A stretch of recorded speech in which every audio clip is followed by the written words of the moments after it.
So welcome. Thank you for being here on time.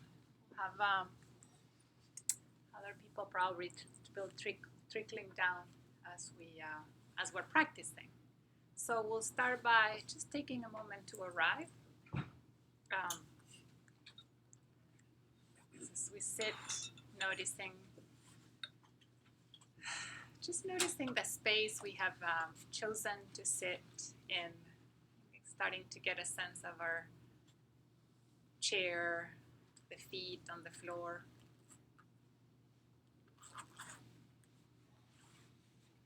Whether our back is resting and leaning back on the back of the seat or not.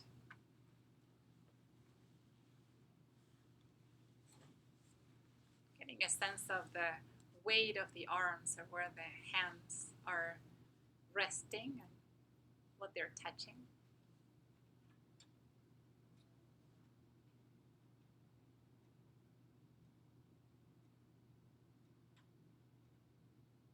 Getting a sense of the space between shoulders and ears and how we're holding our head, the weight of the head. Sense of our face, facial expression or muscles of the face.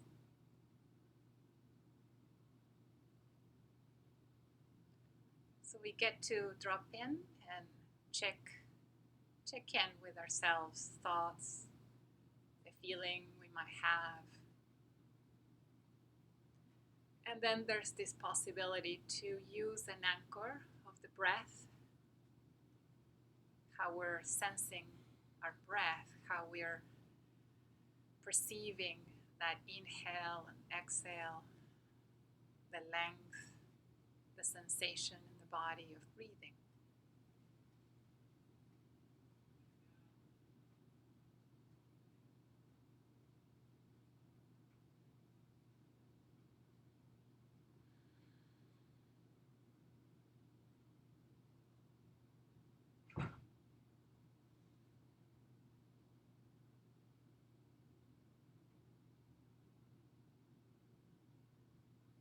The length of the inhale, the gentle pause in between, and then the length of the exhale.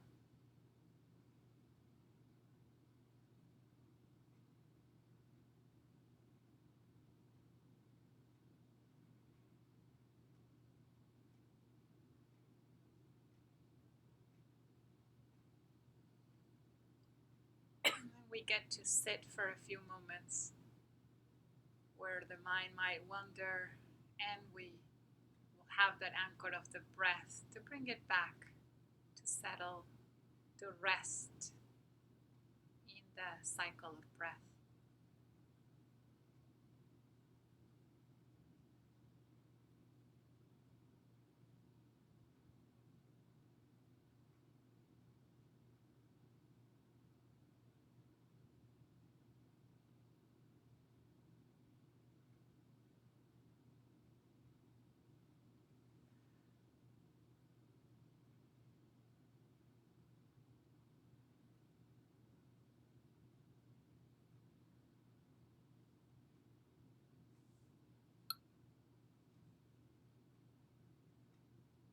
So noticing we're here with our intention to show up, with the disposition and with the dignity of the pose and the anchor of the breath, all these elements we bring to this moment.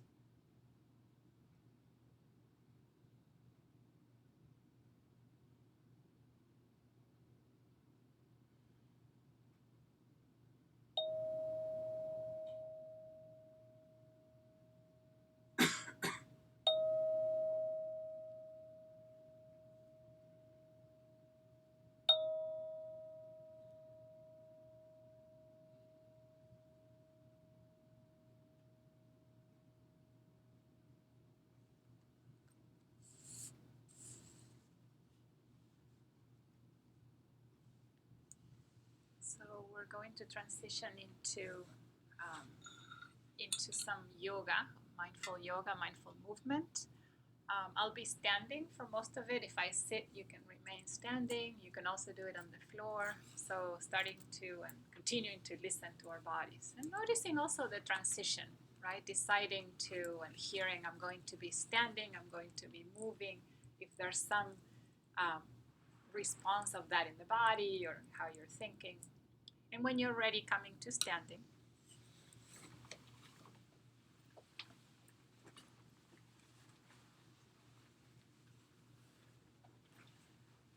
So we get to notice how we got there and also how we are standing. So noticing the stacking of ankles and knees, hips, shoulders, the whole height, length of the body, and how we breathe in this position. So even before starting the movement, noticing.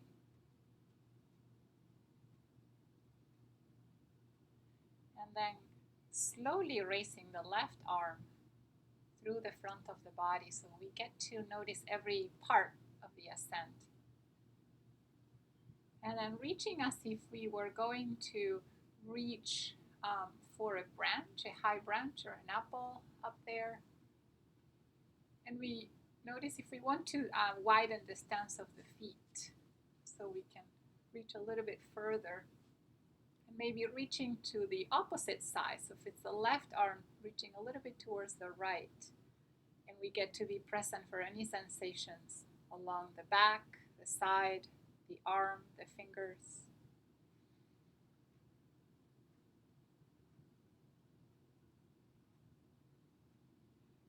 And that left foot, whether it's wanting to leave the floor or somehow resting differently on the floor than the right one.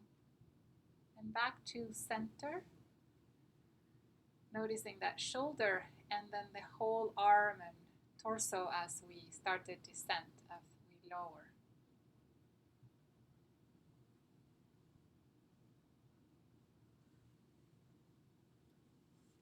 Present for the release, and then sensing both arms, maybe similar or different in sensation. So we get to notice subtle sensations perhaps resulting from the movement. And then slowly raising the right arm.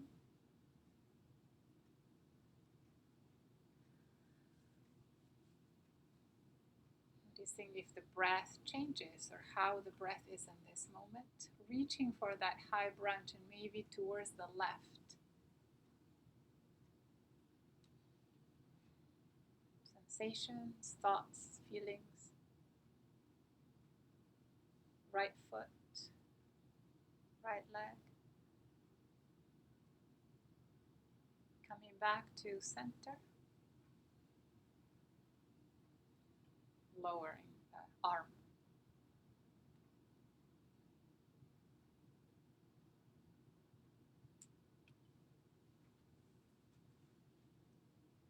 And noticing back in standing, both arms, both sides.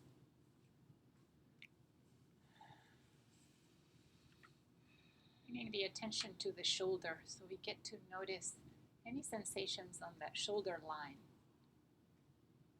And then rolling the shoulders, maybe starting back, squeezing the shoulder blades gently, and then all the way up to the ears, and then all the way to the front. So finding that range of movement and that presence, noticing what we notice.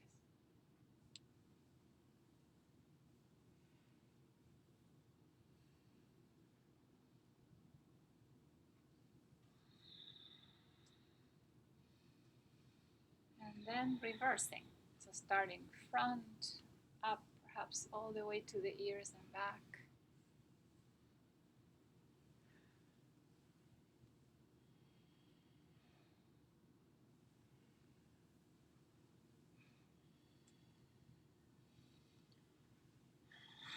So we get to be with our body and this moment as we pay attention. And then resting back to standing in stillness and noticing. Perhaps there isn't such complete stillness. Noticing that too.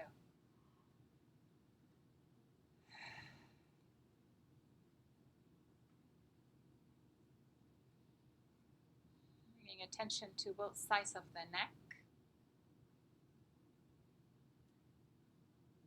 And then semicircles or full circles if we decide to be, very gently as the head moves through the back without throwing the back,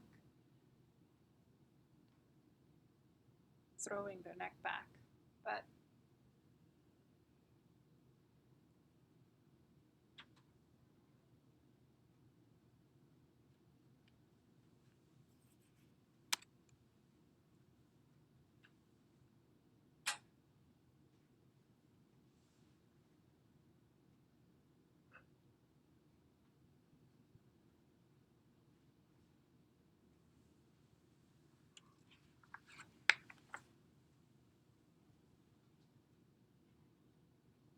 back to center, noticing the neck now, possible sensations or a sense of the neck after this movement.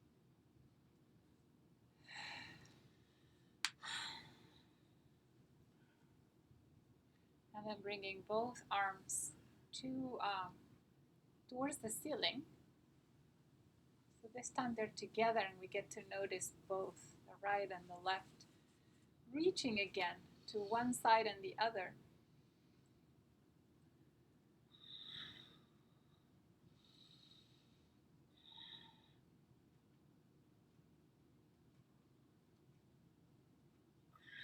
Hi, welcome.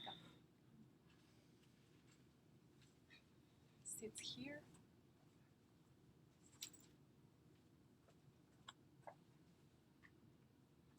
And then reaching towards the ceiling and then very slowly taking our time to feel how we lower them, how it feels.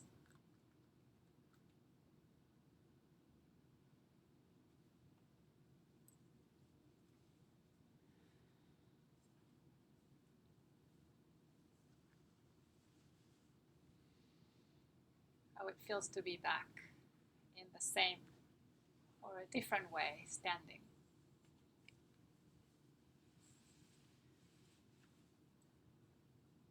And then bringing both hands to the waist or to the hips so we can bend the knees, protecting the spine this way, and gently do a spinal twist towards the right, as if someone's calling our name, twisting gently to the right, noticing what parts of the body are twisting.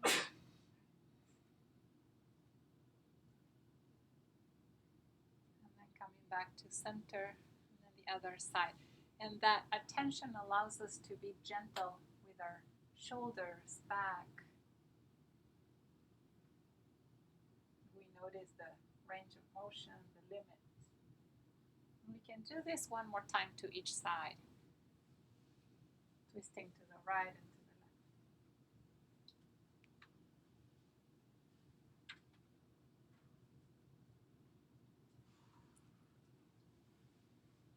left. Noticing any sensations as we come back to standing. And checking in with the body if it's available for us to do a forward fold. And for that, it's advisable to widen the stance and bend the knees a lot to protect the back that way.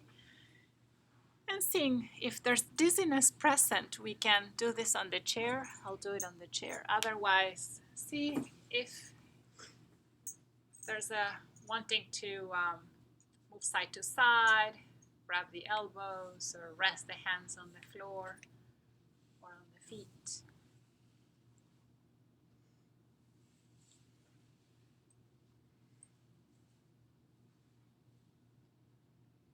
Noticing the back, the head.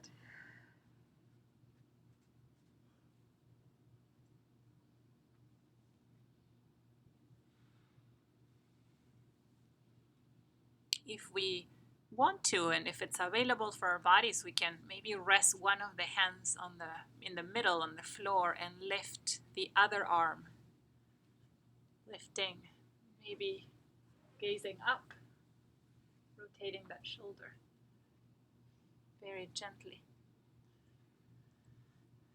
Coming back to center, doing the same with the other arm as it lifts and rises. Back to center.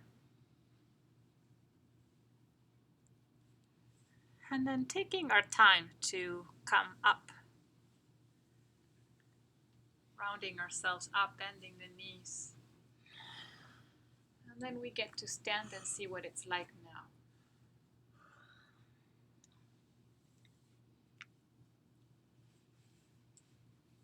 So an option here to do a chair or a tree pose. So if we choose to do chair and we're standing, feet are about hip distance apart, we bend the knees, and we sit on an imaginary chair. So you get to notice all the muscles working as I sit. The arms can be at center, at heart, or even raised up or in front of us. As we're very gentle with the body, noticing what the knees are comfortable with, how the feet are supporting us. And if we're on the chair, we can do the same, sitting on the edge of the chair, feeling the feet, lengthening through the back, extending the arms up towards the ceiling or in front of us.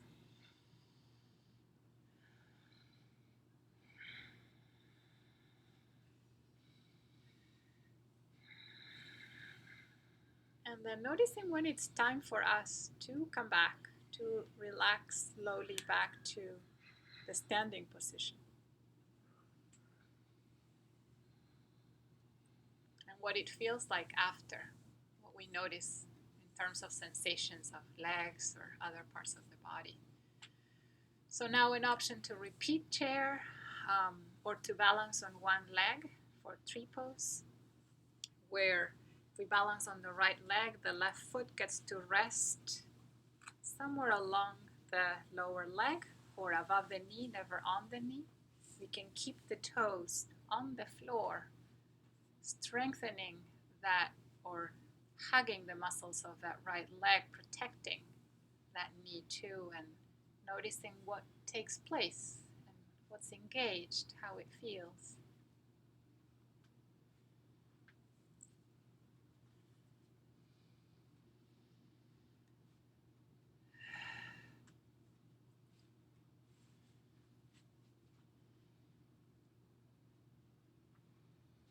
The subtle movements of the body in that working towards balance, and when it's time to rest, both legs back on the floor, noticing one leg and the other.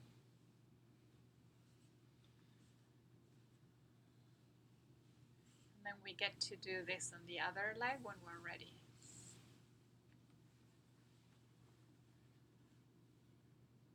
And wherever we are, we get to notice thoughts that might be evoked with the cue and feelings. If we're doing or not doing the pose, I get to watch.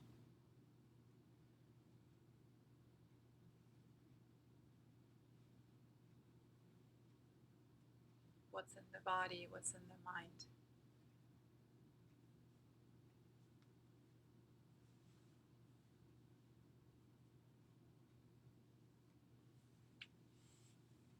When it's time to come back to the standing pose, and we get to check in the whole body again.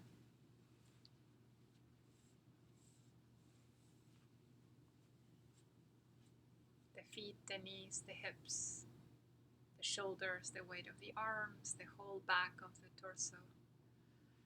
Movements of breath.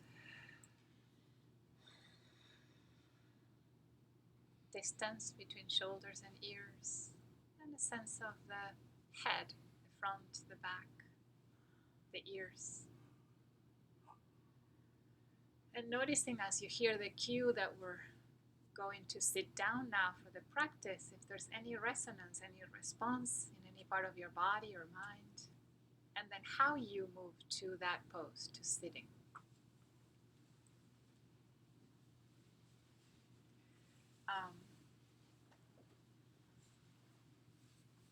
Welcome. If you arrived a little bit later, how are you feeling? Good. We are recording just me today. This is a little bit of a longer sitting practice, so you can choose to be on the chair, to try the floor, if you need to be lying down, and always that flexibility and taking care of your body. The purpose is to be awake and attentive. At the same time, we want to be comfortable enough that we can sit with it and be with the attention there.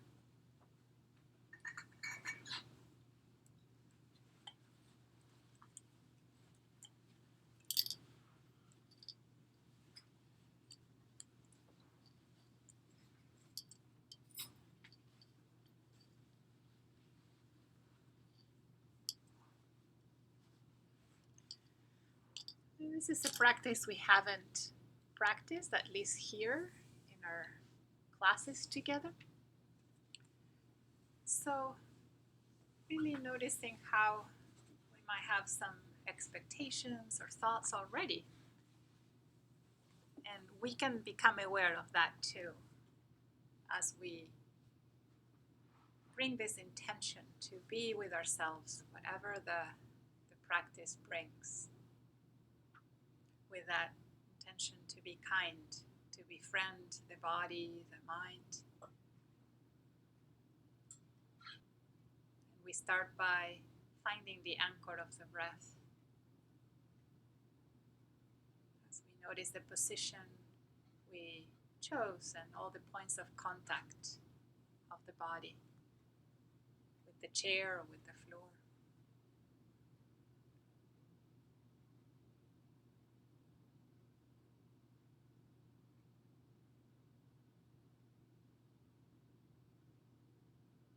Noticing the breath.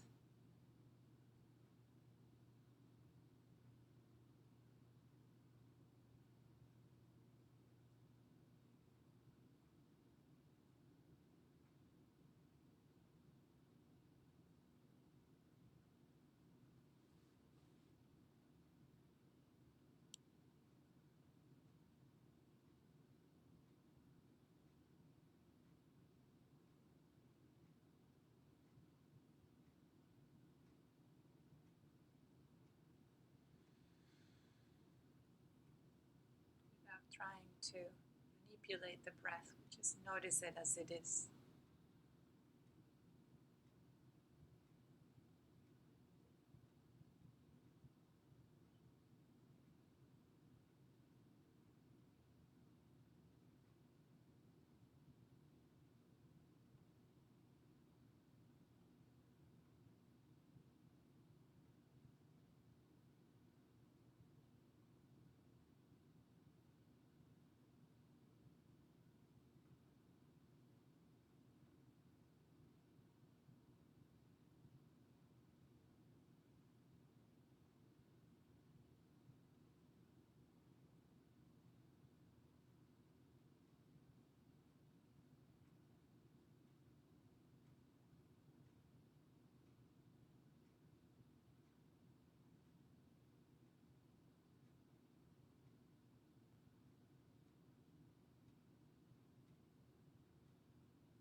Mind wanders,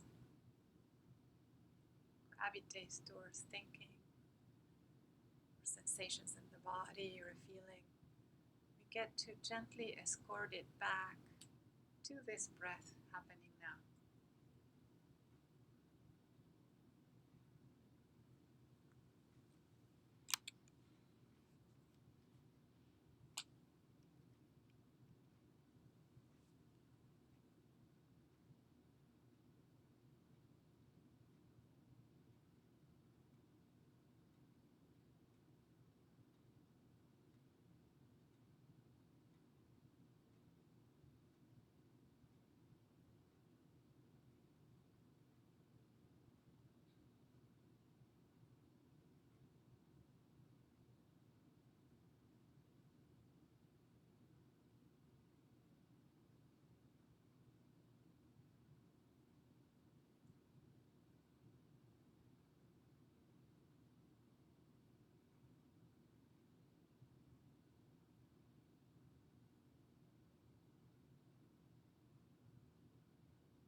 attention to the sensory experience of the sensations of the breath.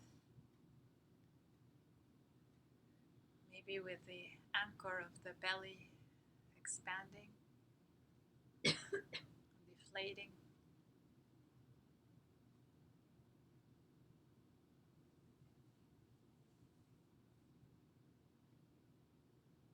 Or the sensations around the chest as the lungs fill up, the chest rises and lowers as we empty out, and the breath leaves the body.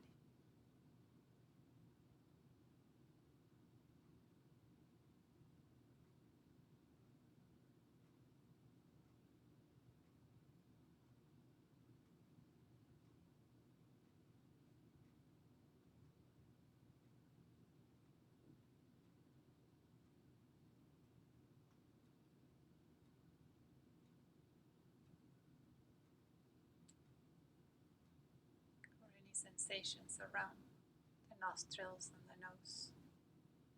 Perhaps changing of temperature of the breath as the air moves in and out of the nose.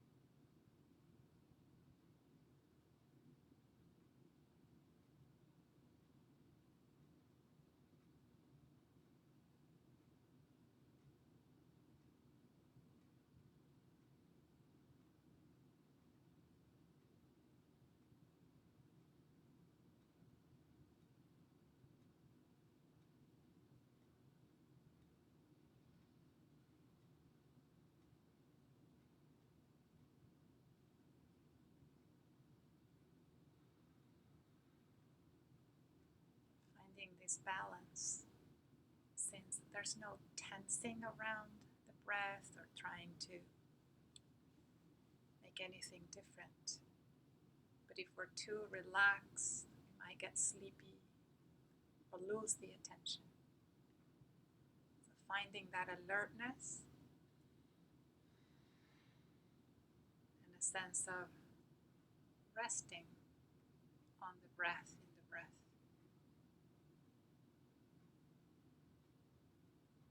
That balance.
where the attention is.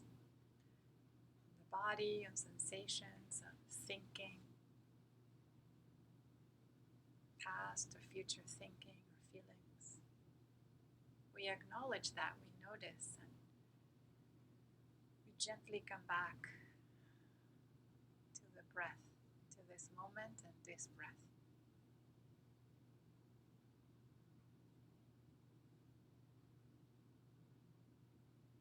Nothing to do or to change, just being with our bodies in this way.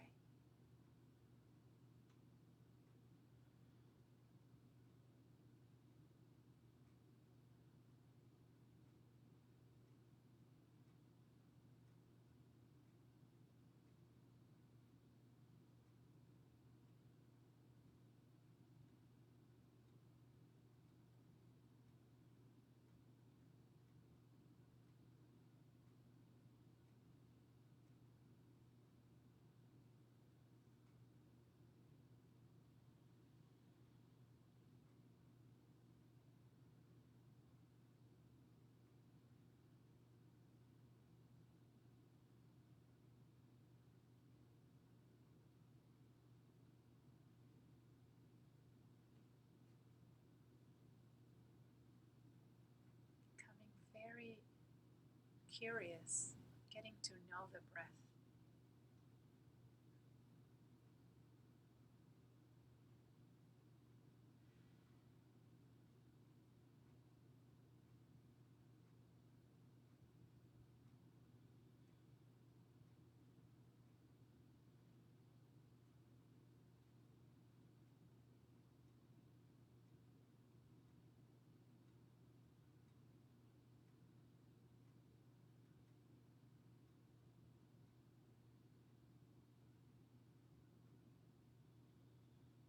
And as we notice the sensations of breathing in the body, we now move the attention, bring the attention to the body and all sensations that might arise to awareness.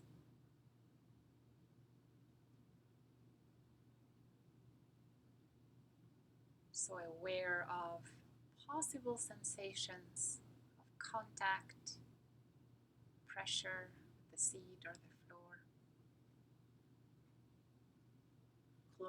clothing,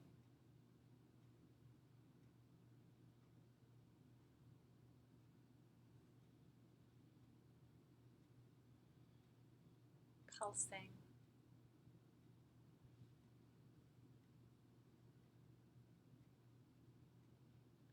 waves of energy or prickling or itching.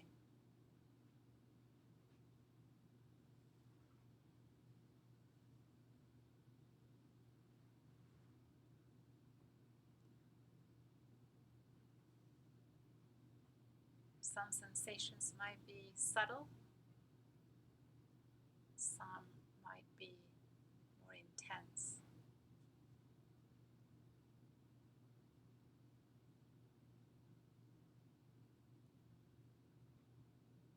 We get to choose if the sensation's too much.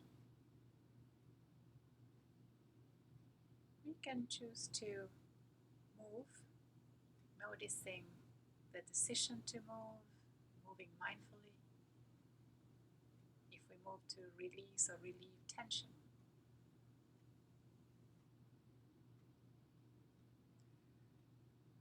We can choose to investigate the sensation, noticing the space it takes up, if it has a shape, and the nature of this sensation, the beginning, the end, if it lingers, if it shifts or changes.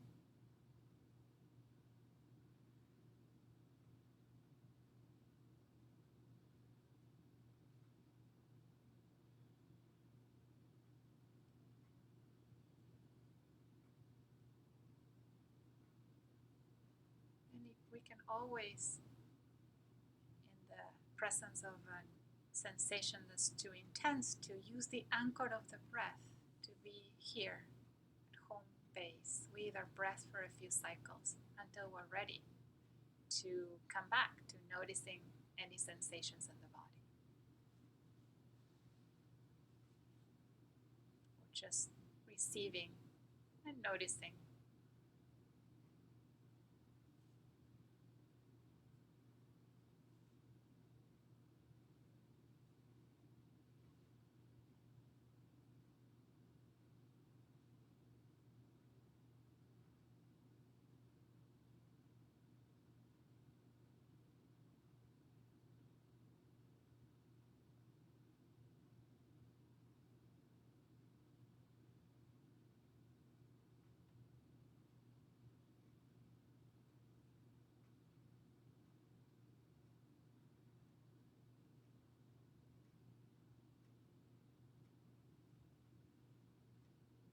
Noticing too if we have engaged in thinking, interpreting sensations or familiar thoughts, judgments. This moment of noticing is a moment of mindfulness. And then we bring the attention back as it opens to notice any possible sensations in any part of the body.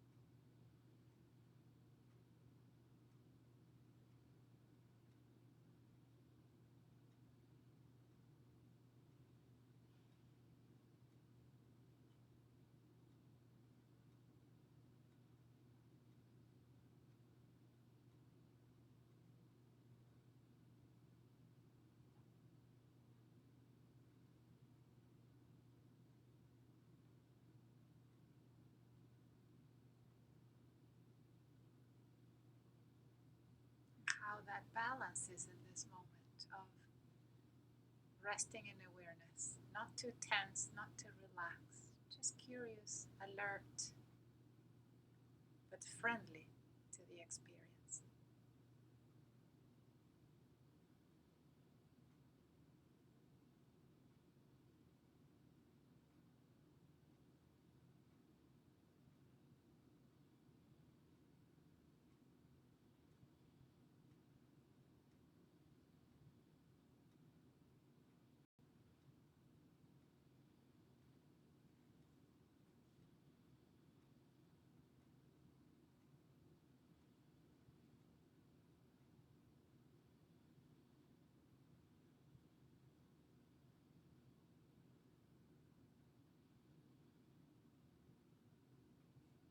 Noticing what happens if we don't itch, or we don't scratch the itch, or if we don't move.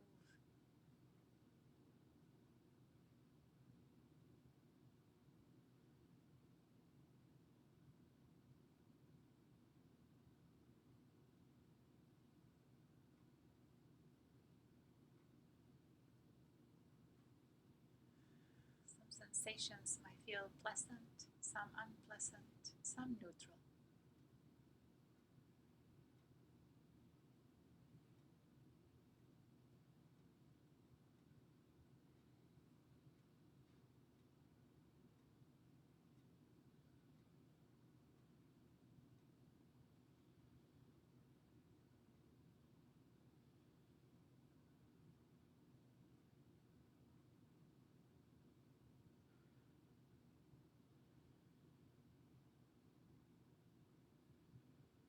We get to be in the body, with the body, as we are, willing to receive and notice any sensations in it.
sensations in the lower body,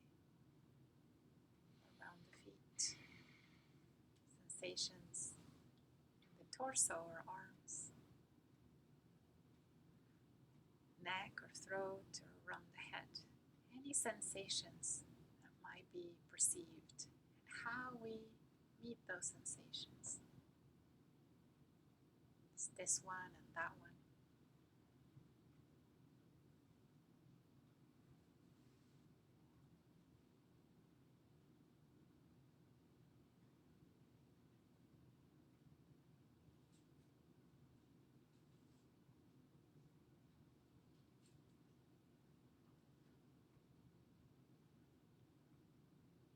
Moments or areas with absence of sensation.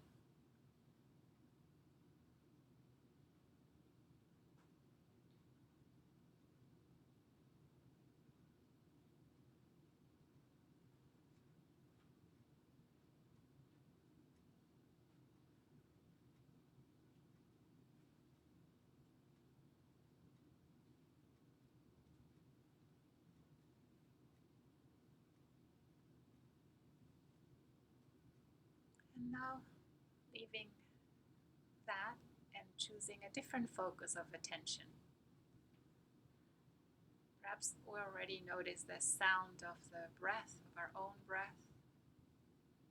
And now opening to any sounds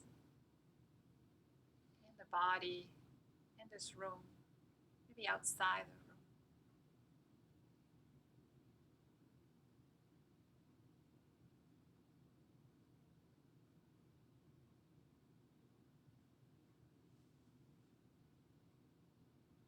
We're not trying to interpret, just think about the sounds, but more receiving, noticing the beginning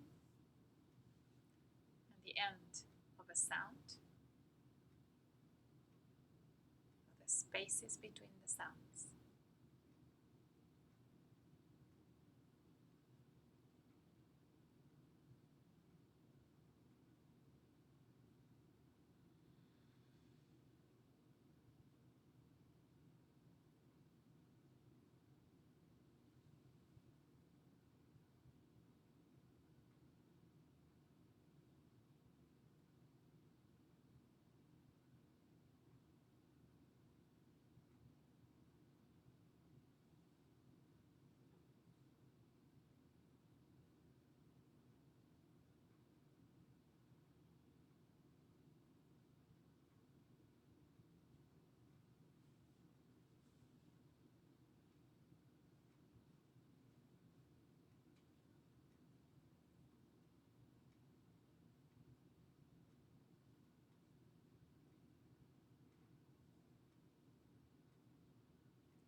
Subtle sounds, smaller sounds, longer sounds.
Noticing if there's difficulty staying with this moment exactly as it is with these sounds, the attention on the sounds.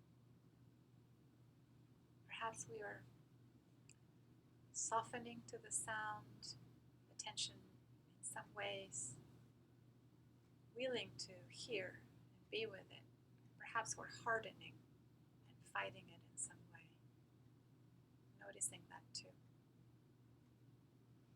Fighting this moment, wanting it to be different or over.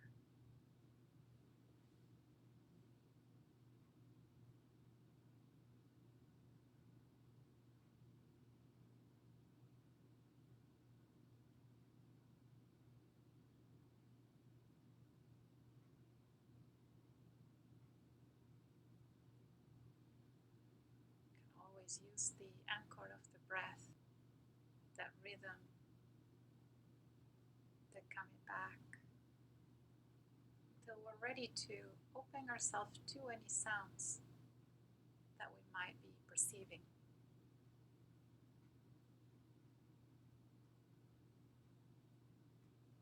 Recommitting to being present with it now.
We might be noticing perhaps a certain feeling of peace and ease, or sadness or frustration or anger.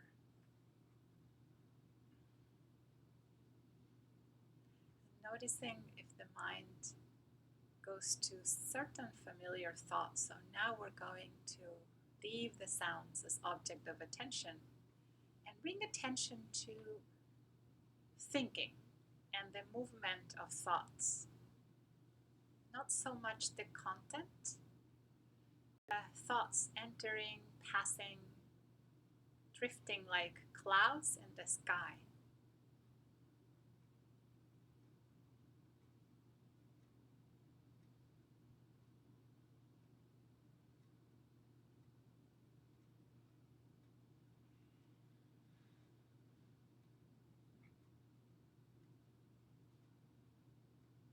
So we get to observe these thoughts.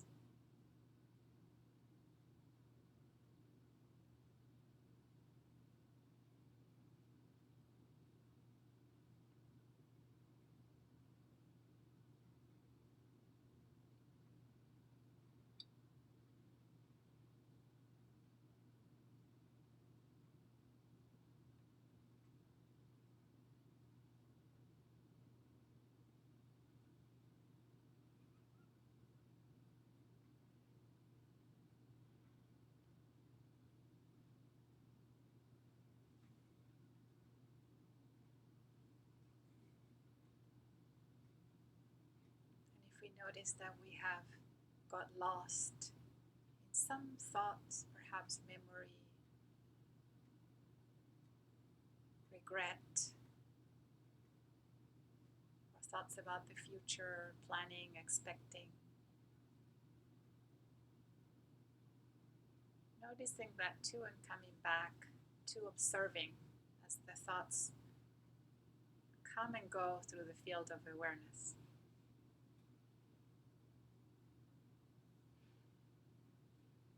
We can use the anchor of the breath if it's too much and if we need to steady ourselves until we're ready to open the awareness, notice the thoughts.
space so we can notice what's the thought now.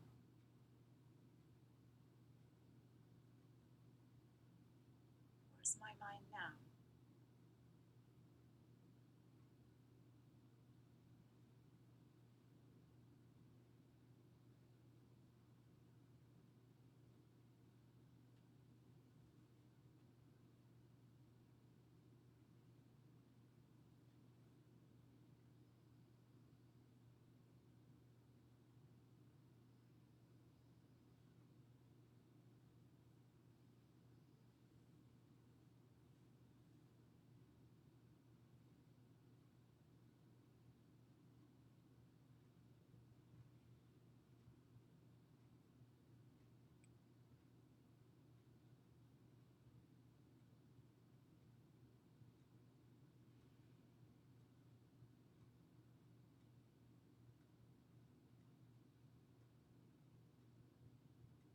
At any point we notice that there's a state of sleepiness, almost drifting to sleep, we can always deepen the breath, taking some deeper breaths so the cycles change a little until we can come back to bringing full alertness to the present moment.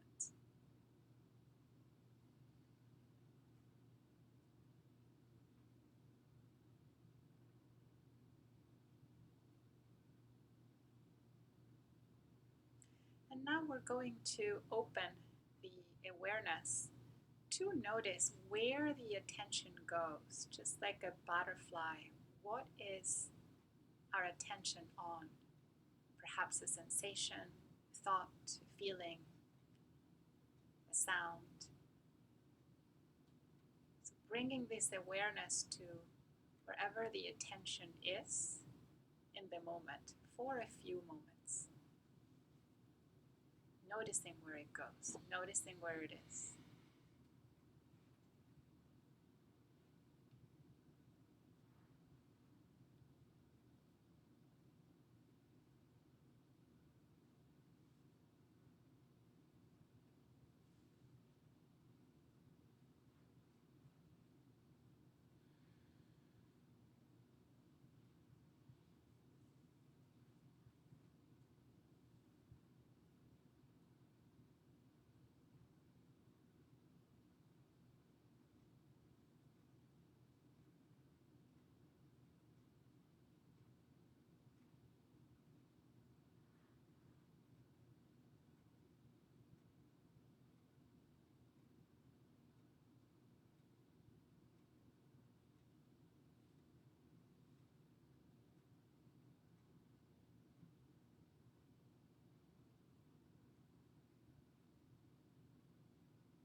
Now for the few last moments of our practice, we'll bring the attention back to the cycles of breath, noticing the inhale and the exhale exactly as it is. So the attention is now concentrated back on the breath.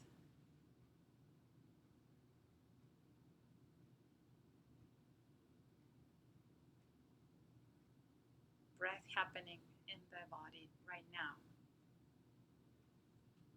So it's this cycle of breath.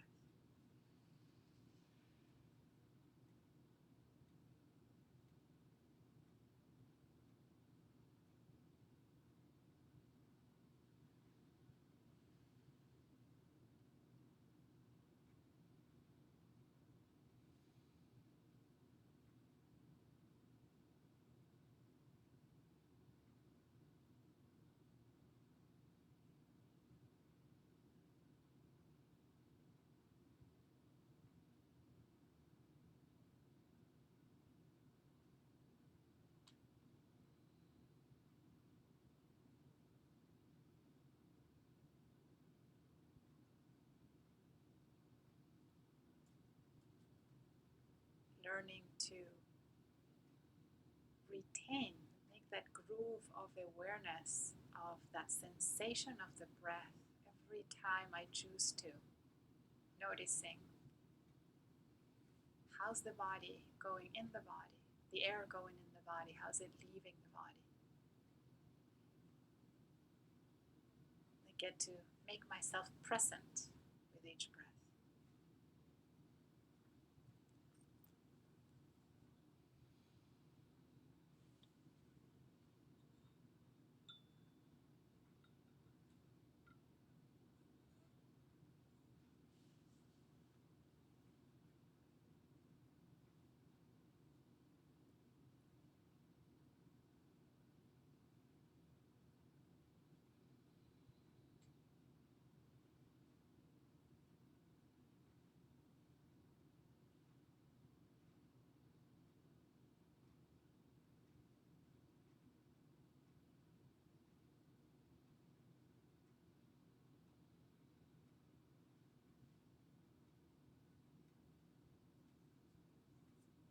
How the breath is registered through the heart center area, through the belly, through the nose.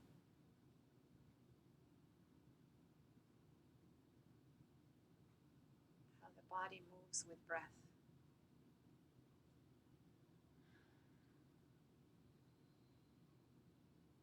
How we are learning to rest in this awareness of breath.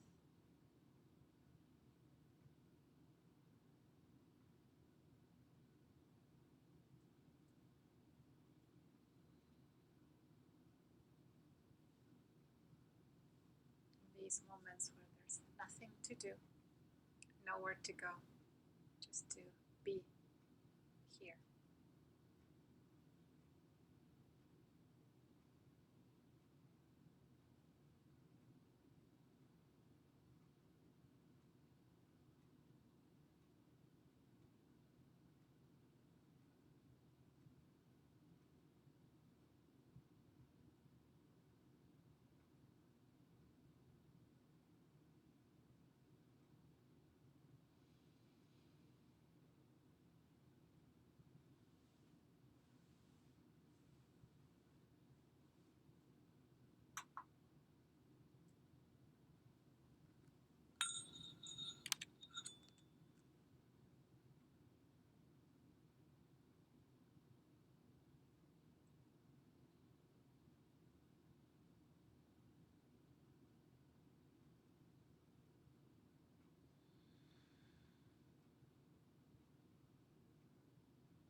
As we end the practice, we can choose to appreciate our own efforts,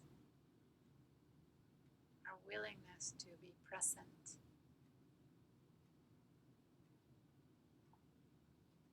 our willingness to bring the attention to the body, the mind, no matter what's there.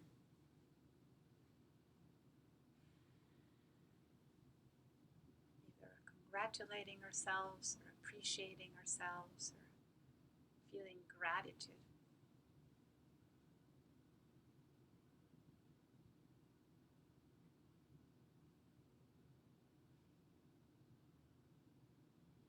As we notice this wholeness of the body-mind at every point, at every moment.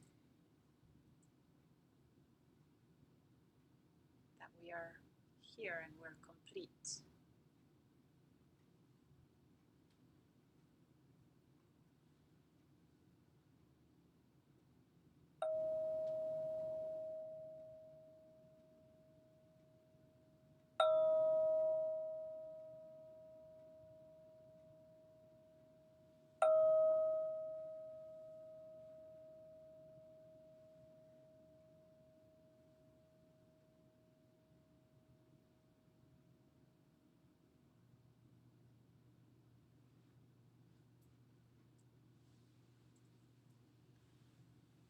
So taking time to come back to our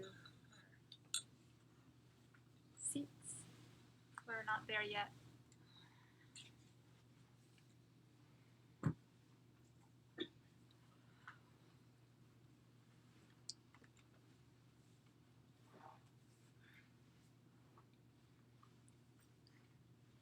So we're in class 5 and we are midway. We call this the midway day, and we're going to have a little survey. a little thinking about, okay, how has it been going? What do I notice? And you guys will be filling out a brief survey. We'll be talking about that. There's a possibility that we might not have a full break. So we will be taking care of ourselves. In a couple of minutes, you will have time as you're filling out your survey with your paper to, go to the bathroom, or if you need water or tea. So before we go into that, before I pass out the survey, we're just going to take a moment to think about it. It will be a minute or two. You can close your eyes and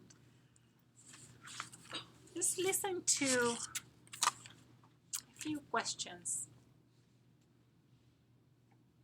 as we reflect, as we think, okay, this program is half over. How has it been going so far? Just pausing and taking stock with that honesty and that looking within. What am I learning about myself?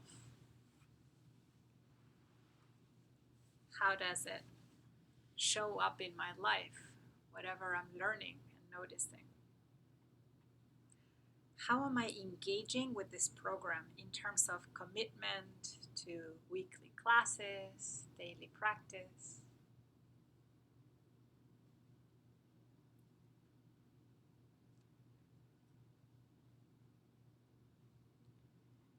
And then, am I willing to recommit for the second half of the course? So this is a time when we get to choose, as we're always beginning, we're definitely re-beginning now. And this opportunity of how we want to commit or show up for the rest of the course, the second half. Noticing that growth is non-linear. Letting go of expectations for the second half, maybe expectations that are based on the first half, so thinking it's going to be the same or more of the same. So knowing that it's an invitation to practice and take each moment as a new beginning. So it's a fresh new opportunity to be fully engaged, fully alive with the program, giving it what we want to.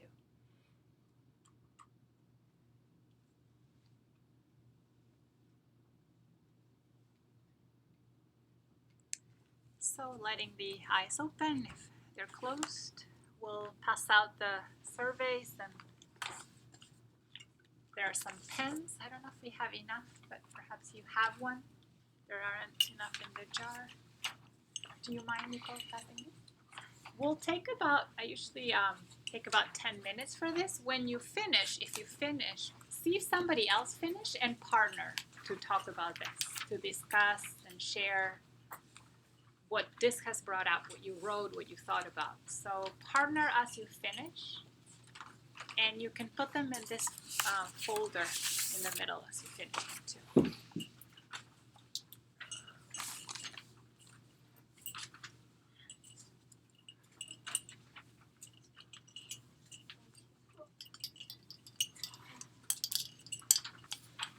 Thank you.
Do you guys want a partner? Sure. Okay. Sure. Yeah, inside the green. Are you done too? What are we doing? We're partnering, so if you see someone who's done, talking about this? to talk about that. Yeah. Okay, hold on to it until. Please leave them here because we respond to them and Okay, bring I'll them back. leave it after we talk about it. Yeah. Yeah. Okay. Get a drink.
Do you guys want to bring it up?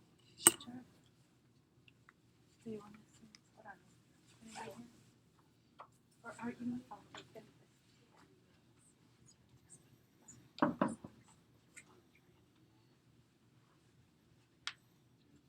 So yeah, we'll take a couple more minutes. Either you're filling out your survey or sharing a little bit about what you notice about your half of the course with someone else. See if someone else is available.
Nicole, do you want to partner with Molly?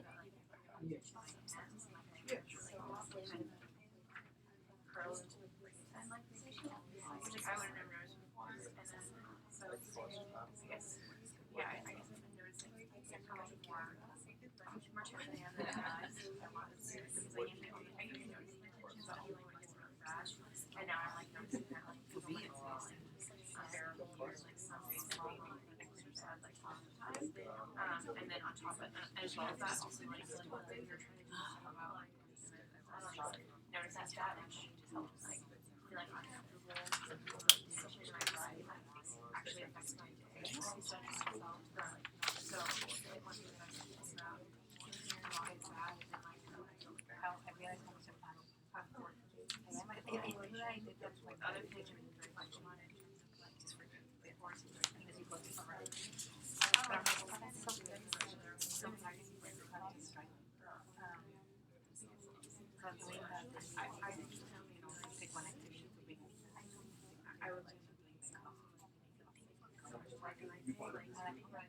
Yeah. I don't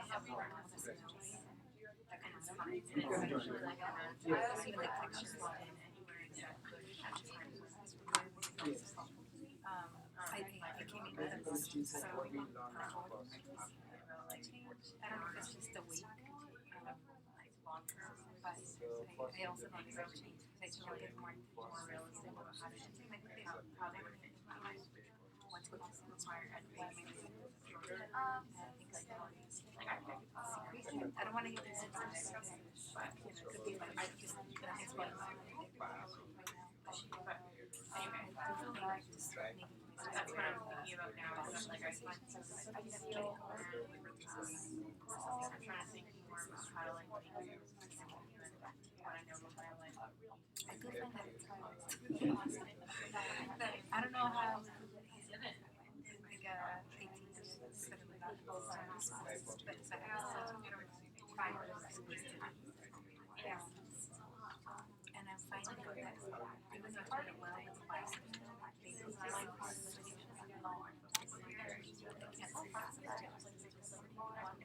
but I realized it was the opposite. I started like this, but slowly if it's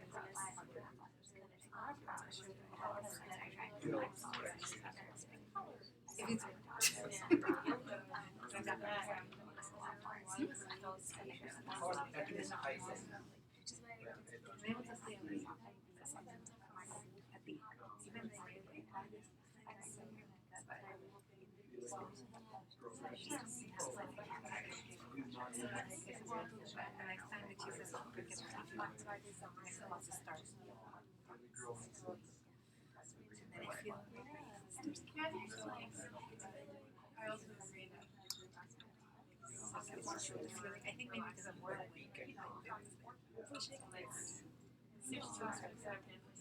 awareness of women. That's what I think. We're constantly aware when it Whereas like you have dreams, monitoring outside, because like I can't just put on one of you. yeah, I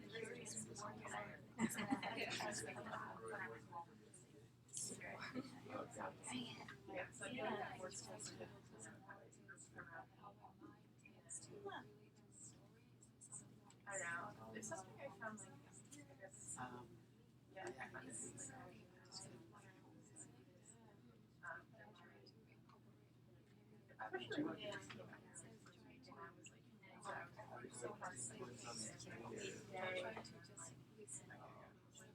and then I found out that like I was probably like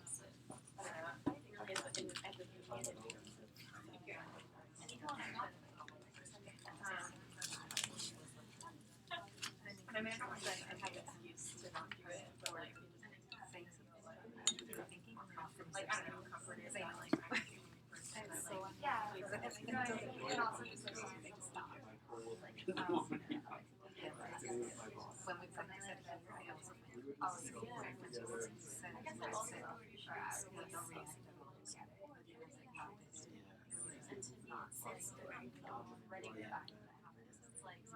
no reaction.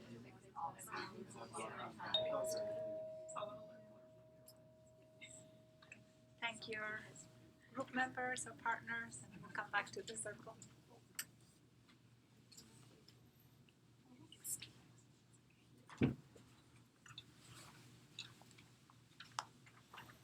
So we're going to switch gears a little bit. We're going to come back to this topic and how you guys are doing with home practices. But for now, so today in class 5, called Mindfulness Mediated Stress Response, this is the class today. In last class, we talked about zooming in into the stress, right? What were the stressors, where we felt them in the body, what were some thoughts. So just asking you guys to think about this week, maybe, if you have noticed moments when you have kind of got caught up in stress, moments of stress, and how you handle that. Did you notice the stress? Were you aware at the moment? What did you do? So sharing that part, what have you guys noticed about how you might have had moments of stress and how you dealt with it? I was able on one or two occasions to notice the stressor, and how I was responding to it. Definitely not all the times that I had stress, but there were some occasions, and on one occasion, I noticed after there was a trigger, and then I sort of noticed it and was able to calm down a little bit. But then it was difficult because I just sort of continued to go about my day and go back to work and that kind of thing, but the stressor still existed, so I didn't know how to make a kind of calm response stick, if that makes sense. I was glad that I noticed it, but then I didn't know how to just, really put that issue to bed and feel, good about it for the rest of the day, as opposed to just getting distracted by doing work and then under the surface having that still be stressful, if that makes sense. Yeah.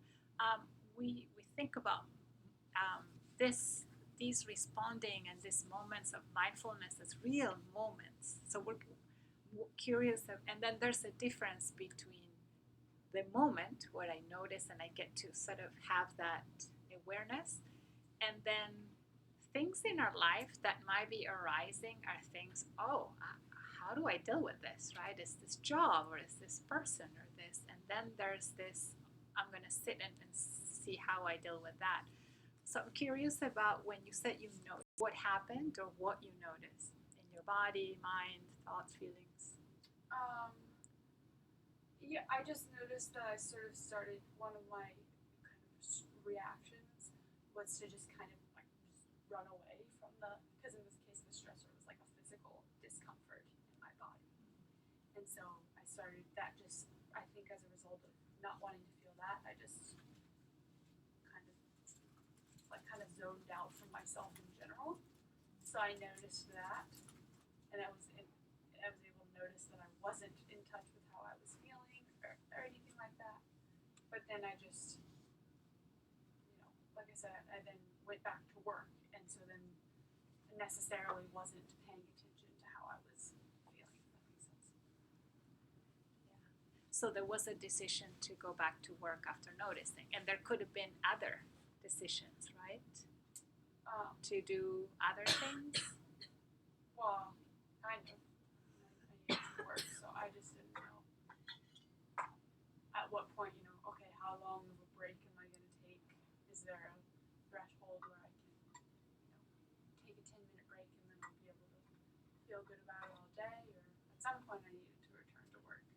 And I guess I wasn't, in the short break I took, I wasn't able to fully be at peace with what I was feeling, I guess. Yeah. And so it continued to be somewhat of an issue. Yeah, sometimes we're sort of noticing, and it might take more than one try. We're doing this practice of noticing with the invitation of, okay, noticing again and noticing again. And then you said that when you notice, did you move away from the body, but you also noticed some things in the body as well? Well, I noticed that I moved away from the body, if that makes sense. Because what you were feeling was uncomfortable. Yeah. Yeah. Did anyone else? It's common, right? Did anyone else have a feeling of how uncomfortable in the body it was to perceive a moment of stress? Yeah, I had one that was kind of more temporally concentrated, which was that I've always known that I feel uncomfortable asking questions in academic conferences. Like, it's something that makes me very nervous. But with all this in mind, I noticed there was much more of a physical response than I had previously noticed, and in particular, I got really flushed, and my heart started beating very fast as I knew I was about to ask the question. And then after I asked the question, I went to the bathroom. I noticed I had broken out in hives because I was very nervous about the prospect of asking a question in front of a bunch of people that I look up to. And yeah, I had been aware that this is something that made me nervous, but I didn't really realize until having these sort of questions in mind how much I actually felt it, and visible. Like, I don't know, it was actually, I'm sure, visible to other people as well, which might have an effect of making me even more nervous to ask questions in the future. But I guess I'm thinking about how do I, given that this is a situation that I will need to be in the future, it'd be really valuable to have a way to calm myself in that moment as I prepare to do the thing that makes me nervous. Yeah. So what we're a little bit of what both of you are sharing is, so what we're practicing in class, what it was like today or with the body scan, have you noticed that anything transfers in terms of, okay, I'm actually going to feel a little bit of this discomfort in the body. I'm going to investigate it. I'm going to look.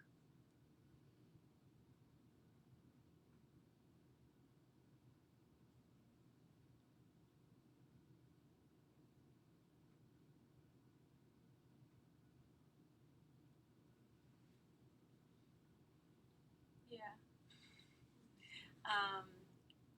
I went home for a friend's wedding this past weekend, and I'm someone who gets a lot of energy from other people, and I kept on like wanting everyone's energy, and I realized by the end of the day that I kept feeling anxious and ignoring that anxiety and eating and drinking and not paying attention to it. And then by the end of the day, I was able to notice that I wasn't giving any attention to myself. And so I had some like positive self-talk at the end of the day, and like actually sat with my own body, and I was like, oh, that wasn't so hard. Thank you.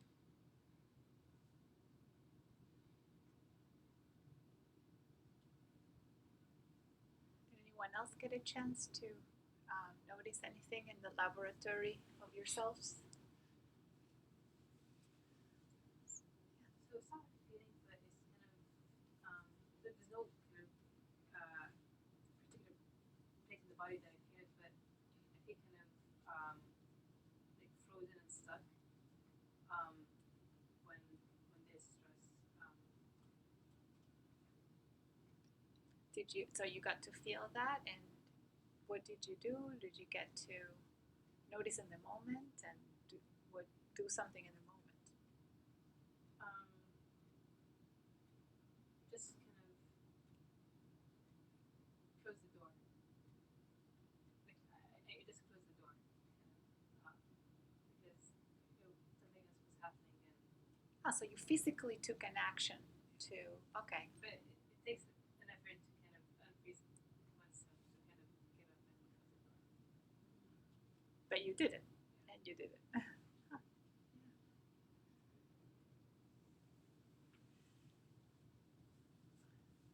So, want to hear others? So I've been under quite a lot of stress because right now I'm looking for a job and I've had a lot of aspiration for the future. But this morning I got another rejection. And so it was really hard for me to not feel like a loser. And once I think that I'm a loser, I could really feel the physiological change in my body. It just feels very heavy everywhere. Actually, I'm kind of feeling it now in my head. And so it's been very important for me to pay attention to my body and see how my body is reacting or responding to my own thoughts. Are you saying you find it useful? I think it's useful.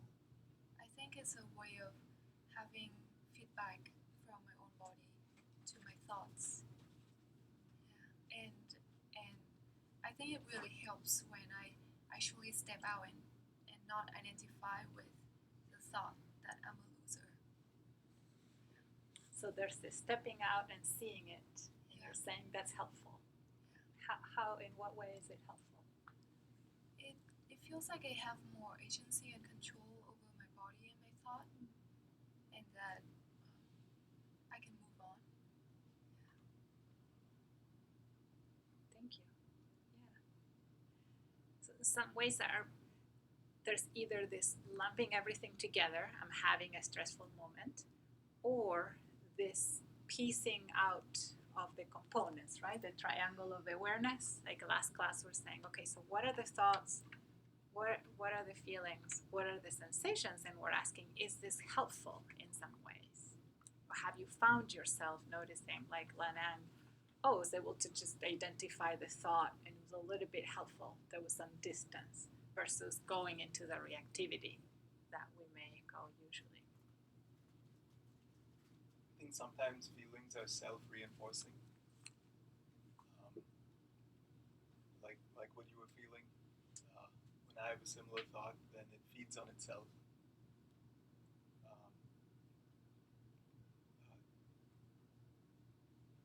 Like the non-linearity you were talking about. That's something that I've realized that, what I feel today is different than what I felt yesterday, and tomorrow is going to be different from today. That was a kind of a humbling realization, because then I don't try to force things as much. And when I don't try to force things, then things kind of sort themselves out, usually.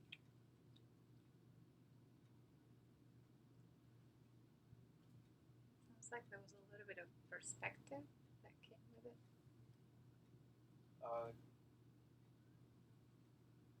Yeah. I think for me it comes down to acceptance versus resistance. Usually when I try to resist something, it will get the better of me. But if I can find the courage in myself to just accept it,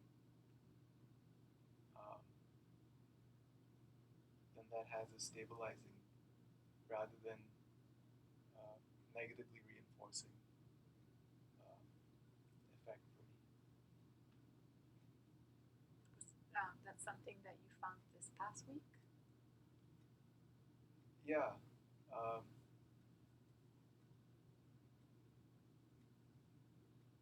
Sometimes I'll,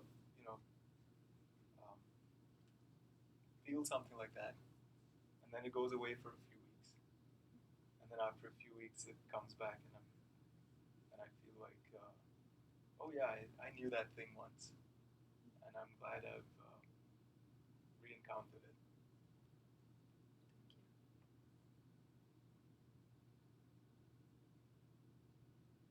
Working on the accepting thing too.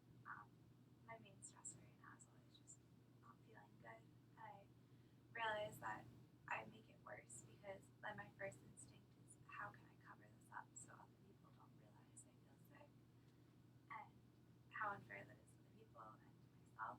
So I'm working on just being more honest with people when I do feel sick and giving myself more leeway to take a break where I need to, or do whatever I need to in order to try and feel better.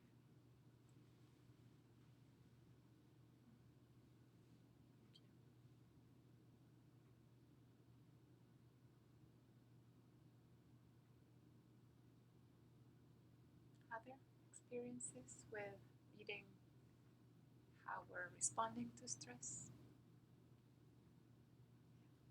So when I have a lot to do, I feel that my body feels really busy, and it just feels busy. I don't know how else to explain it. So this week, the work has been a little bit busy, so obviously my whole body felt busy. But I noticed that a few times that it happened, I just paused. I was like, okay, you know what? I'm gonna go get myself a cup of tea. And I just paused, and I just drank tea, or I went for a walk, or I went to the and that really helped. That pausing. Yeah, just pausing, because after whenever I pause and I do something else, it's not that I'm not thinking about what's going on. It's more about taking care of myself. And then when I do that, then the big problem, it helps me get inside, and then I realize it's actually not big. So then if I break it, okay, that's kind of small. I can do this. Instead of thinking about everything at once, it just helps me instead of pausing for 10, 15 minutes. Thank you. So it's like a little bit of a wedge, right? Can we insert a pause in the middle, right? And sometimes it's like a little bit like Lane was saying, it's like it's a long time. So how do I mean, we can remember the acronym STOP. What would the S, what do you guys think the S would stand for? If we're using well, this technique to remember it. The S would be stop. What could be the T for?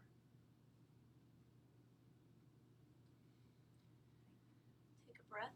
Think or take a break, right? Yeah.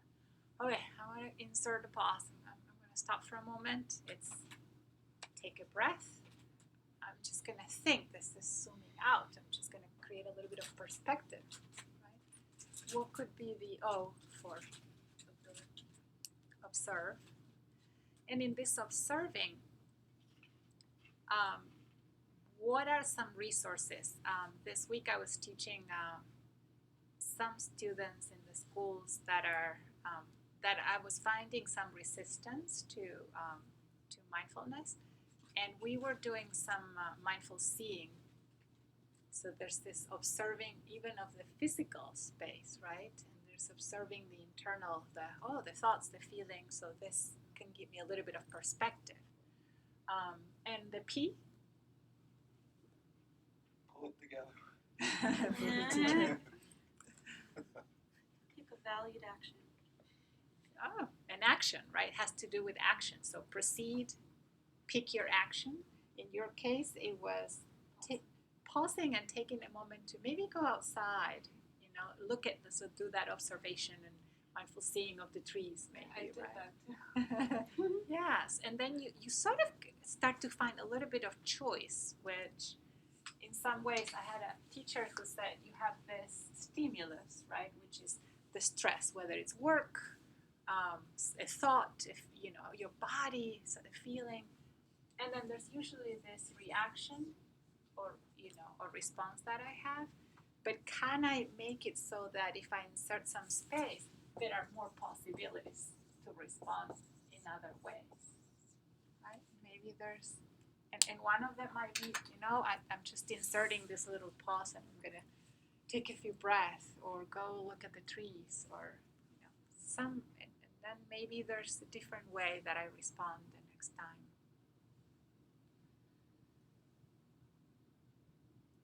Other experiences as you notice yourself and situations? I think in the first class when we met, Malka had mentioned Viktor Frankl, and that's something that he says as well. That he was in a concentration camp during the Holocaust, and he experienced the vicissitudes of life that most of us will never know. And what he said, or what I took away from what he said, is that human dignity is, contained in the way that we respond to a certain situation. No matter what the situation is, you can always, preserve your dignity by choosing how you respond to it. Did you know the quote was on the board? Oh, really? Oh, okay, yeah. No. That's it. That's funny.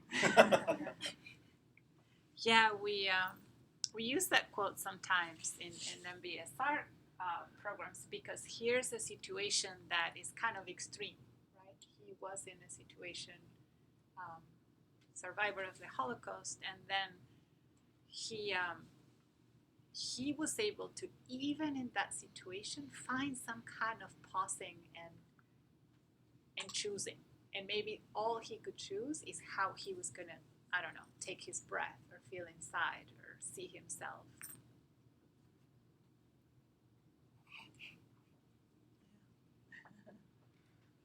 Someone could have cut me off. You did a great job. I'll pay you later.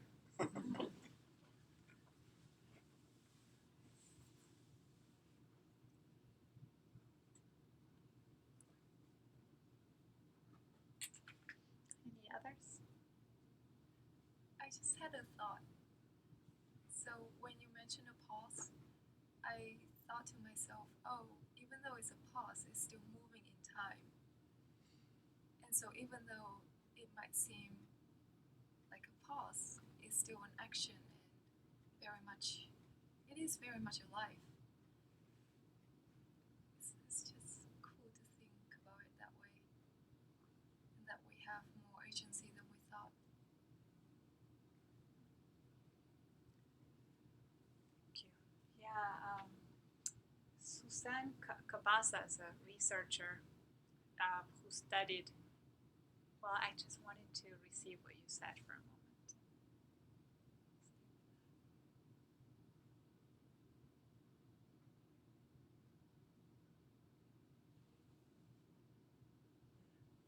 Finding more agency, or discovering that we have more agency than we think. Suzanne Cabasa studied the life of people who have the most stressful jobs, and what do they have, and what do they do, and she summarized it in a few components: commitment, control, challenge, and then there was an addition of connection. And when we talked about what the definition of stress as the perception that my resources don't match up to what's happening, there's this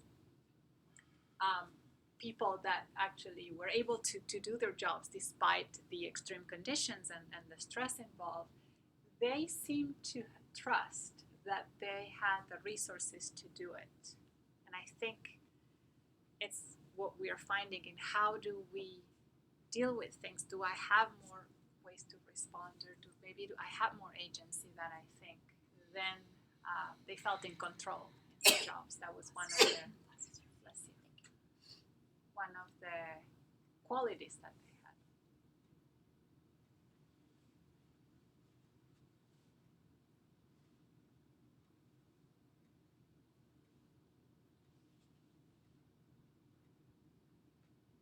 Other experiences, noticing the stress.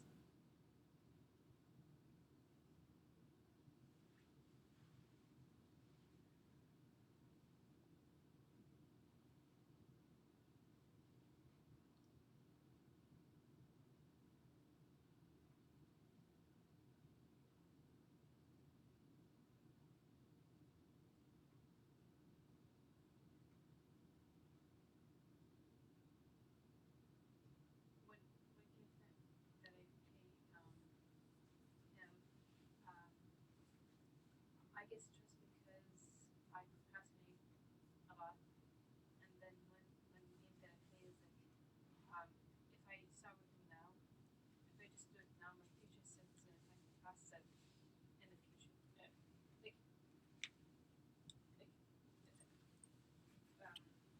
At a certain time, I'll be my future self, and then I would like to thank my past self, which is now, and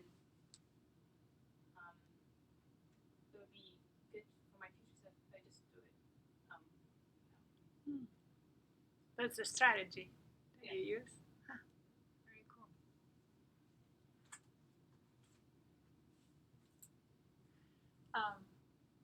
Thank you. Yeah, another component of people with stressful jobs, another quality they had was that commitment, and that had to do with finding a lot of meaning in what they did, so that they could get this perspective, this zooming out. And as we read some poetry, sometimes at the end, we didn't get to, I think, one of the classes, but usually we make it part of the class to end with the poem and to start observing, just like we did with the Pleasant calendar, Pleasant event calendar. There's this idea that we start to find some bigger meaning in our experience, and we go from here to here, right? And that perspective is something that differentiated people that were able to just thrive with stress, deal with that in healthy ways.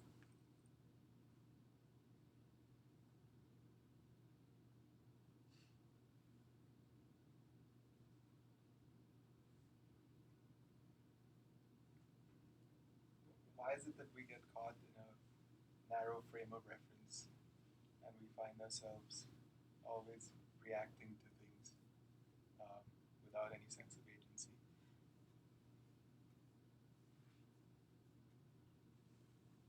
Thoughts?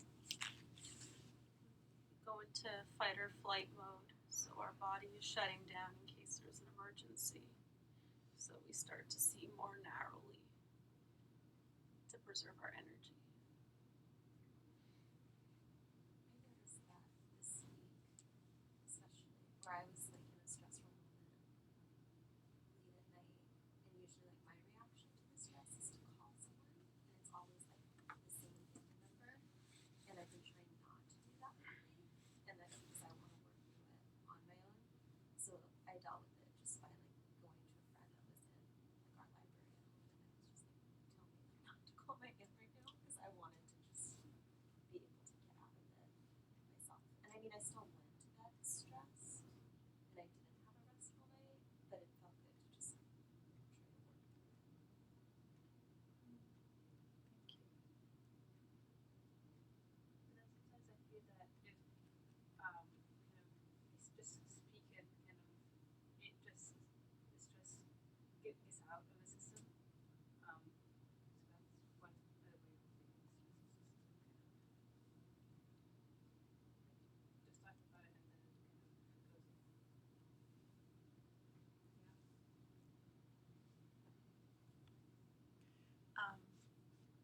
I was reading today a little bit about how Shona Shapiro is someone who created this model based on Gary Schwartz. I think addressing a little bit of what you were saying about, so why do we respond so why do we react so quickly? And he talks about feedback loops and the value of attention as a starter of a different loop. And I was like, I want to read a little bit more about it. And he was talking about how the way to, in some ways, to preserve ourselves is we're constantly receiving some feedback, and our bodies do it unconsciously. Like, whatever the body needs takes a deeper breath, right? We have a lot of needs that are actually taken care of by our bodies directly and unconsciously, right? But he was saying that for some of those loops or healthy feedback loops to happen, it helps sometimes to have attention, because when we have lack of attention, he was saying there's disconnection, which leads to dysregulation, disorder, and disease. And if we start looking at moments where we might have ended with high levels of stress, or maybe reacting or responding in a way that wasn't healthy or wasn't nourishing or wasn't causing more ease, we could think about this cycle and its opposite. So when we start with the intention, okay, a little bit of what Nicole was saying, I mean, can I do something different, or I want to? We start with paying attention. And that's why it's so important that we are constantly talking about paying attention, right? In our practice today, in bringing these things to what am I thinking, what am I feeling, what am I sensing in the body. So he says you start with attention, and then there's maybe a little bit of what we're saying. So can I see it differently so that I can connect? I'm not completely disconnected in the disattention of it, lumping it all together, not being able to really focus. And then attention, he says, leads to connection, leads to regulation, leads to order, leads to ease. And this is their opposite. I think that is why we are talking about, did you notice, did you pay attention in your unpleasant event calendar, in a moment that you had, did it all start with attention? What happened? Right? Granted, it's not perhaps going to be like this, where you're like, oh, but if we insert those pauses, if we start paying more attention, then what happens when we start with attention? Does that change? Does that loop or that cycle change in some way? I guess I'm wondering if you could talk a little bit more about that, because I often find that when I pay attention to like my feelings of discomfort, I end up in the same sort of feedback loop as we were talking about earlier, in which like, connect the discomfort to the like sort of real trigger or cause, and then just sort of like ending up looping around and around. And so sometimes like I find being attentive to the problem or to the stress doesn't like actually makes it worse. And so I guess like how do we move from that to the other parts of the cycle? And when you said if we get specific, I think it's a little bit helpful. And so, do you have a moment, an example? Well, there's someone who's been kind of bothering me, contacting me even though I don't want to hear from them. And so whenever they contact me, I feel very stressed. And I can notice that in my body, but it just sort of makes it worse usually. And then I kind of go around and around. I mean, sometimes I'm able to. Actually, I feel like generally if I externalize the problem, it makes me move towards ease more so than if I sort of soak in it more. How have you externalized it? By maybe making it funny. So it sounds like you do have strategies, and you're saying, but the noticing of the sensations in the body, it's not what it doesn't help. Is that what you're saying? Yeah, in some of these cases, yeah. What's one? Are you feeling anything in the body now as you talk about it? No, not right now. No. Do you remember where in the body, what the sensation was? Like a lot of heart palpitations and feeling warm and feeling tense and uncomfortable. And when you feel that, so when we, especially when the heart races, the heartbeat is faster, and we notice that, we assign a lot of meaning to that, right? I also will relate it to that in a moment. What's the meaning you assign to maybe that? When you notice your heart, what happened? Yeah, I think that's actually a big one. It's like if I'm really stressed, my heart starts racing, and then I notice it, and it feels a little bit out of control, I guess. Or there's a feeling of stress, but there's also a feeling of loss of control because there is this like very physical sensation that feels, I don't know, beyond my ability to. Right, like this is beyond it. I don't have the resources to meet this. And have you had a chance to take a few breaths or to do some of the stuff that you do maybe with your formal practices? Yeah, sometimes. But I guess, yeah, I mean, I guess would that be your advice for how to move down this other equilibrium path? There's a process of normalization, and how do I meet? So remember when last class we were talking about the stages of appraisal of stress. So the first one, I notice stress, or I notice the stimulus and my heart starts racing. And then once I notice my heartbeat going up, how do I meet that? What do I do there, right then and there? And that's when I notice, what am I thinking? And I might be thinking, oh my God, it's so bad that my heart is racing. This is terrible. I'm not going to be able. So that's a thought to notice, right? And when I notice that thought, it's a little bit of what you guys were saying. It's like maybe, this is just my heart racing, and let me notice. Oh yeah. And then maybe, so how you're seeing that itself for a lot of people changes. It's a game changer. It's just my heart's racing. It's just another sensation. Right? Is it going to last forever? So there's this generalization.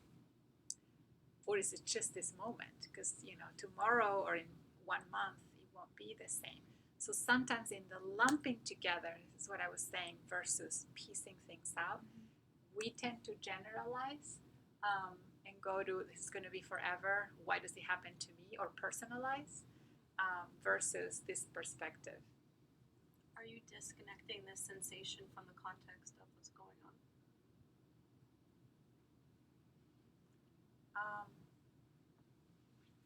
No, what do you think? No, I guess I'm just curious from this perspective, because I guess I would do it differently, so I'm trying to learn from the mindfulness perspective how, like, it sounds like now we're just focusing on this physical sensation rather than oh, it's normal that I don't like this person that's contacting me. Of course, my heart's gonna react this way. Yeah. Like so that's validating the experience. I guess like validating. Yeah. I that's guess how- like for me, it's more about like noticing what my reaction is, and then I have a choice of how to react. And from what I'm hearing you say, correct me if I misunderstood, is that we're really just focusing on the physical sensation. My heart's beating. I'm okay. Yeah, because because at many levels we start with the body reacting first, right? Once we are able to notice what's happening in the body, you're almost like a step ahead. Oh, okay. And then you're reacting to your sensations in the body, and that's why we're exploring the body. What happens when I notice? How do I meet this sensation? From a very physical, point of view of sensations. And then you can go to strategizing. But first, we start with that body. Others? Thoughts? Experiences?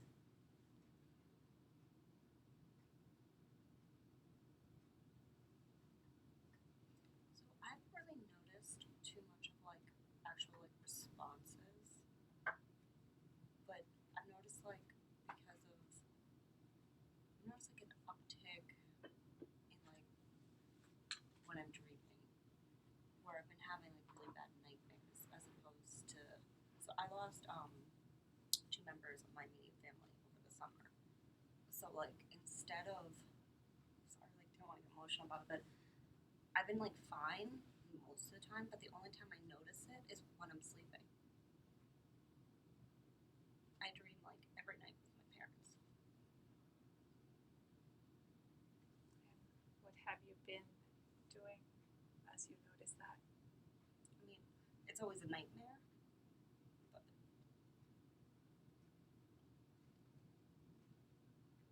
just that. But it's the only time I notice it when I'm like during like working, everything, even going to weddings, which I thought was gonna be tough, wasn't that bad. It's I only notice it when I'm sleeping. Sorry. So that is the way that I think your system might be finding ways to bring that up and then offer an opportunity to meet that experience. And if the feeling is sadness, is it sadness? Yeah. But I'm telling you, I usually don't feel it at all except when I'm sleeping. So you feel a little bit of it right now? Yeah, because I'm actually acknowledging it, but And where in your body do you feel it? hard. Right here. So stay with that for a little bit. See if you can just notice the sensation, the physical aspect of it. And does it change as you're paying attention to it now? Yeah, I mean, it's just like for a quick moment, and then it just kind of like passes. But, I don't know.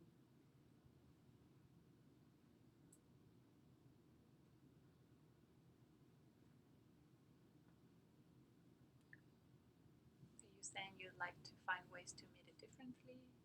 I don't know. Like, I know I want to get awareness out of this class. Like, just like live in the moment so that you can like enjoy things as they're happening.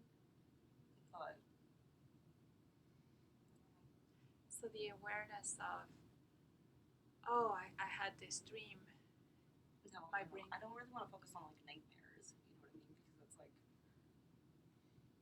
and usually like when you have a nightmare, you just fall right back to sleep anyways. So it's like it just kind of just ends, but then it will usually be like another nightmare. But I guess like even like that quote between like stimulus and response, it's just weird because like I don't feel much during the day.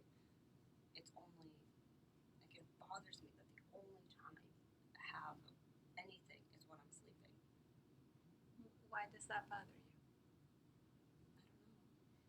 Because I'm like, shouldn't I like miss my parents during the day? So it sounds like you wish that it was different.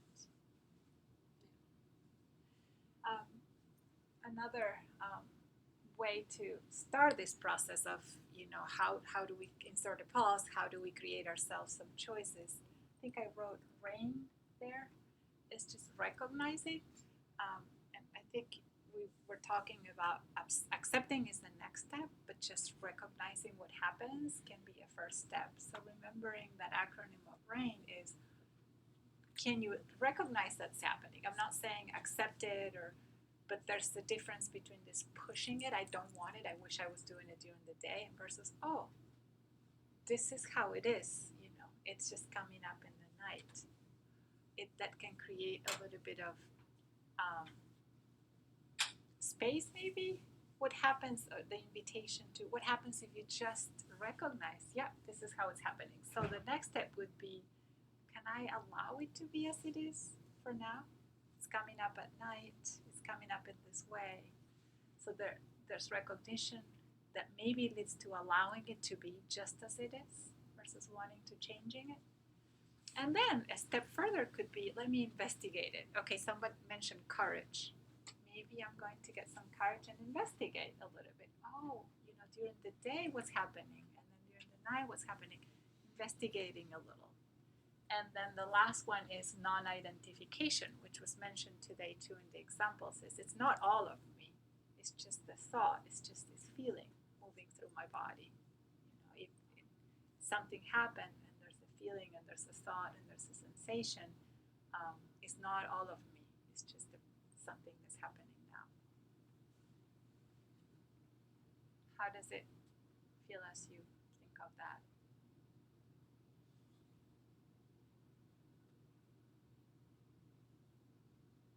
I think like the R, the A, and the I are fine, but the last one's kind of confusing. Yeah, right? Non-identification. I think that's another way of seeing it. Recognize, allow, investigate. I can't remember, there's another word you can use there, but as far as it doesn't matter how far you get in the process, just investigating it might lead us to whatever happens next. So you don't have to even try to understand it. Just starting the process in some way. Would non-identification kind of be like putting it on a cloud or something? Like separating yourself from it? The thought or the feeling? So that we can investigate it better? That cloud is not me. That's a strategy. Yeah, that might be useful. I think here what we do is, as you practice sensations and the body scan and things, what do you notice with the sensations? What's the nature of, impermanence that you might start noticing in your practice? Is more of discovering it more than using a strategy. Yeah, so as you investigate it, you might notice that it passes, or it doesn't last this, or it's only from this time to this time. So investigation leads to its own non-recognition process. Oh, Candid. I lost my grandma in March of 2016, and I remember the next day I had to do my GRE exam. And I remember being in the hospital and reading my GRE book, and then the doctor came over and said, "Your grandma has passed." And I didn't really, I can't remember exactly how I responded, but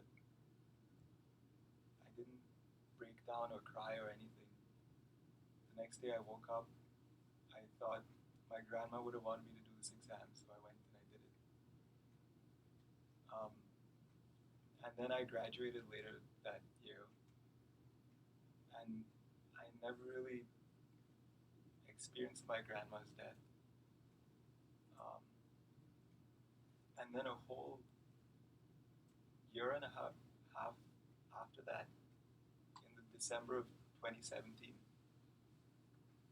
I woke up and it was December 2nd, and I was like, oh, it's my grandma's birthday. I would have wished her if she was still alive. But then I went about my day, it was a Friday. And then I came home that day, and you remember this day. And I just lay down on my bed. And then Pradipti came home, and she just lay down with me, and I just broke down completely. And I didn't even know for the first hour of, violently crying, like what was going on even. And then at some point, Pradipti was like, "What happened today? What happened?" And for a whole hour, I didn't know. And then I realized today was my grandma's birthday. So I just wanted to let you know that I've experienced something like that. That for a year and a half, I didn't have any reaction to it. And I would always feel weird, like Guilty. guilty. Yeah. Like when my dogs passed away, I was sadder about my dogs than my grandma, which whatever. But then I realized that no, it's not like that. Like I had a lot going on in my life, and I didn't have the space at that point in time when she died to even realize what happened. Thank you. Which illustrates this concept of what happens if we go with the feeling versus wanting to push it away. And that's the idea of investigate. Just go towards instead of going against what's happening. And trusting that we'll surf the waves.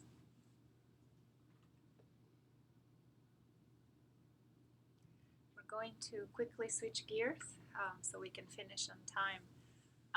Just sharing about how your practices are going at home, formal practices, informal practices.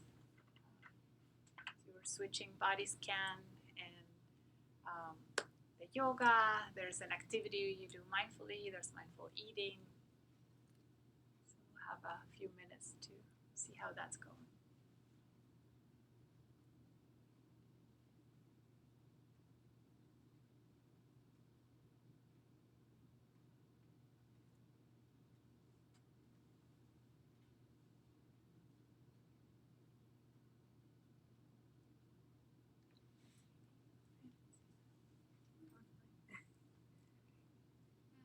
I think something that I've noticed this past week is how I'm responding to being more mindful. And I think what I've been doing, to the surprise of a lot of people, including my boss, is that I'm putting up boundaries.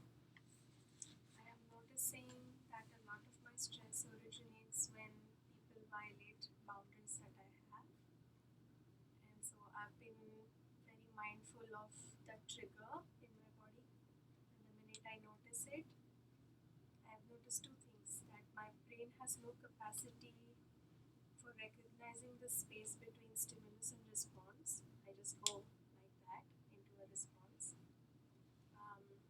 So that's where I'm at with my with recognizing how little space I can perceive in that moment and how fast I jump into response.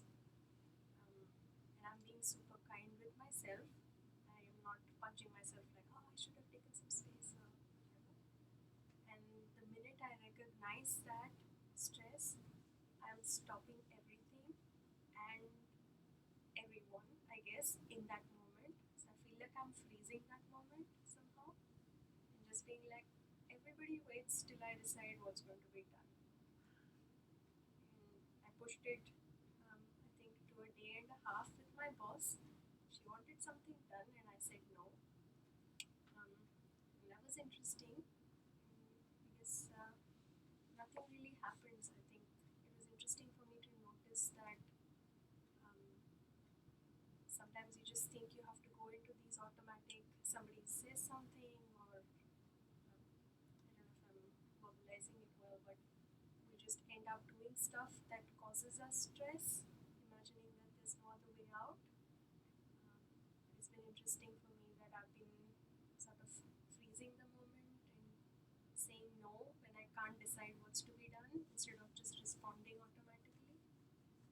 So I found that a lot of that was happening this past week for me. Thank you. Wow.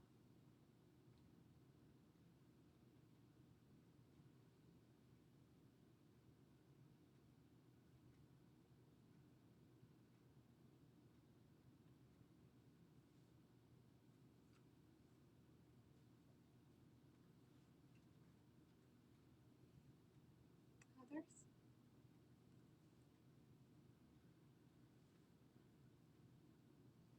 I was sharing with my group that I'm trying to practice mindful listening when I have a conversation with other people. So I started noticing that sometimes my mind just wants to jump in and share its own story, and then I would have a voice in my head saying, "Oh, this is gonna be what I want to say after the person is finished." Um, and so I realized that I miss a lot of what the person is saying, and I wonder what would have been different if I just be fully aware of what the person is sharing instead of trying to jump in and see how the relationship is different. So different, where am I inserting my attention? Where am I moving from disattention to paying attention? Sounds like in yours it's like, oh wow, I could pay more attention to what they say. And look at what my mind is doing. Thank you.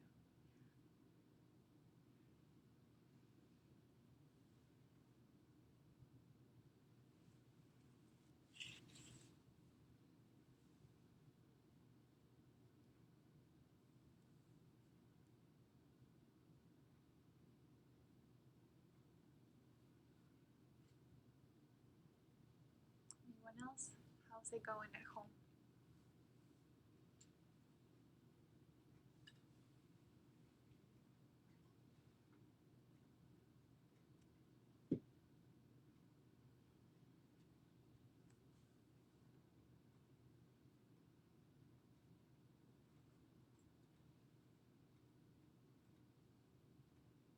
Either it's going too well or the opposite. I could own that I still judge myself. I don't feel like I'm doing enough, but I've come to every time that we've met on Wednesdays for 2.5 hours. So I'm trying to acknowledge what I am doing and trying to do more mindful moments, whether that's while I'm driving or in an interaction and noticing how my body feels at work or different reactions that I have. And as we're having this conversation, I'm also thinking of what are small goals that I can make for the following week, so that the following week I could come back and say I did a different homework. Yeah, I guess I want to apply this more to like eating habits, the way that I react to my body and the way that I eat. Because like I've noticed that I've been like eating in the car and rushing, and that doesn't feel good. Thank you.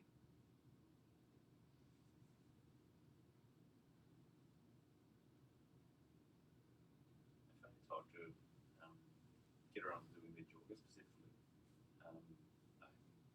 I have kids, so it's hard to do it at home, and I've been doing the mindfulness practice at work, and I'm comfortable sitting. I don't go on a chair and doing that around people, but I'm not comfortable with doing the yoga. So I haven't really found space for that. So a teacher who was saying, oh, you have this buffet, right, of practices that we're presenting, and then you choose. You're going to be finding the ones that you resonate with.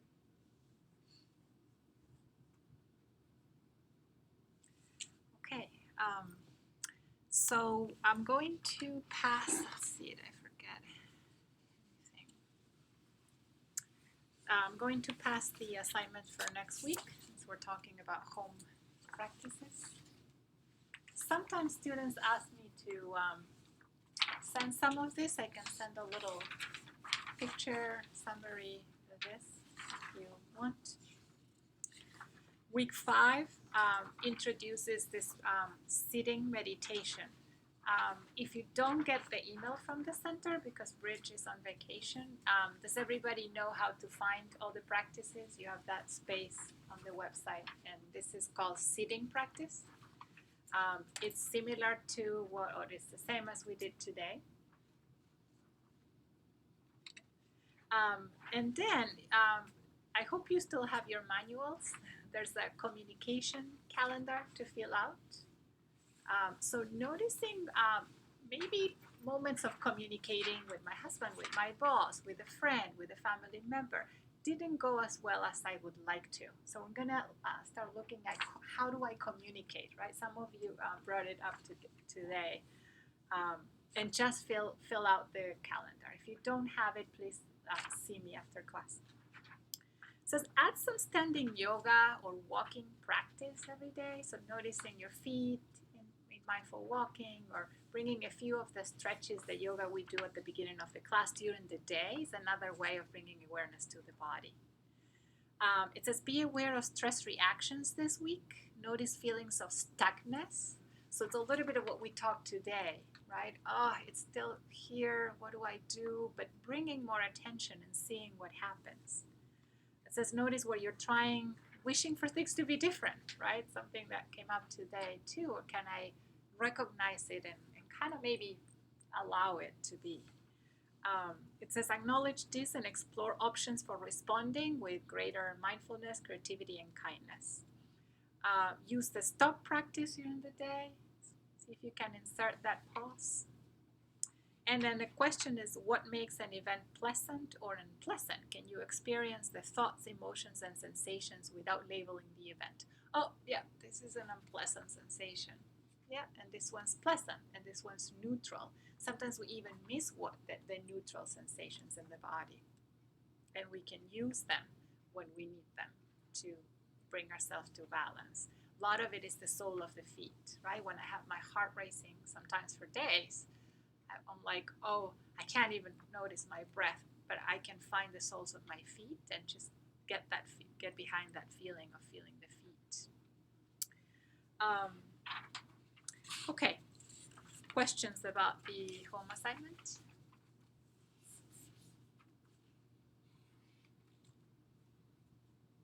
Okay. So we're having this Saturday the silent day. So just a few things about that. It's in the same place. We're doing it 9 to 4. Yes. Try to give yourself time so you're not rushing, so you're really preparing yourself for a day of silence. Notice if you have some feelings or thoughts about it already. For a lot of students, it's like, oh, how am I going to be in silence for that time? And then just know that those are just thoughts and maybe some expectations or even ideas or judgments you have it, and give yourself the opportunity to experience it. There's 2 of us. If at any moment you need to talk to us during the silent day, you can even talk to us today if you have questions.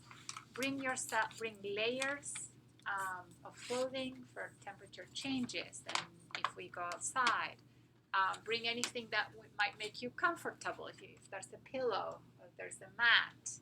Bring snacks. I will bring some snacks too, and lunch. So something you can bag. I don't know if we'll have access to the microwave. Will we? I don't think so.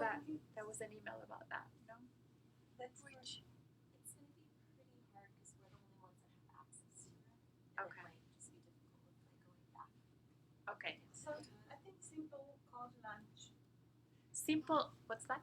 Cold lunch, not. Just bringing a sandwich or salad or something you'd be comfortable eating at room temperature. It's part of it, so you don't have to leave and go buy something and interact. It's a day for you to maybe put a little bit of a foot on the brake and just allowing yourself to just rest, relax, be with yourselves. So see if you can bring yourself with to some relaxing around it in that sense. We'll send a reminder. Yes.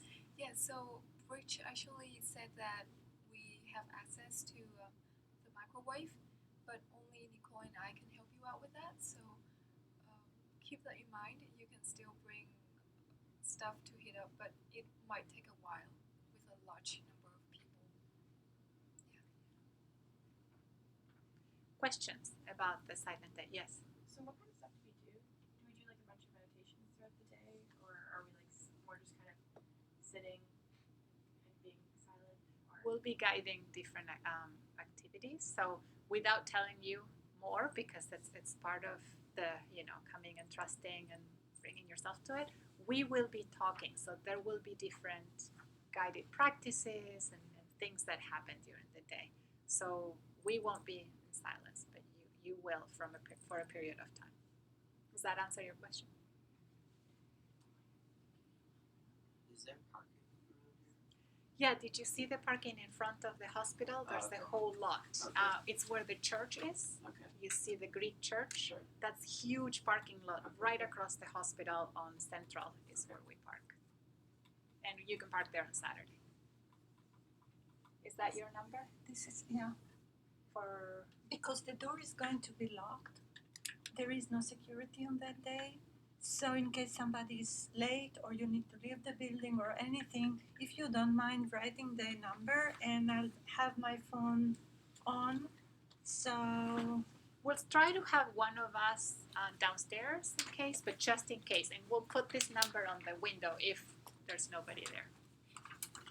So if we get a Just phone be able call. to speak to you. Sorry? Just be someone breathing on the phone. Yeah.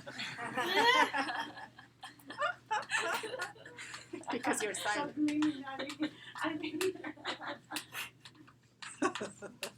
No, you can talk. Write a message.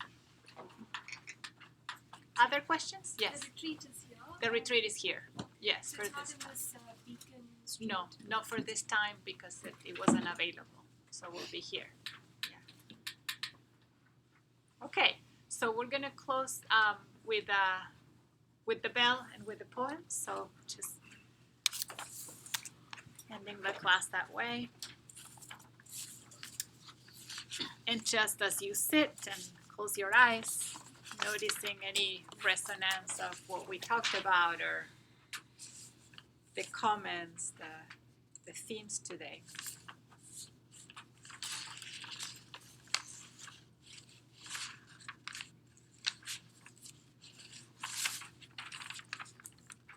So we bring this, the attention to the body, to the breath, as we seek to end the class. And we're going to listen to this autobiography in 5 short chapters by Portia Nelson.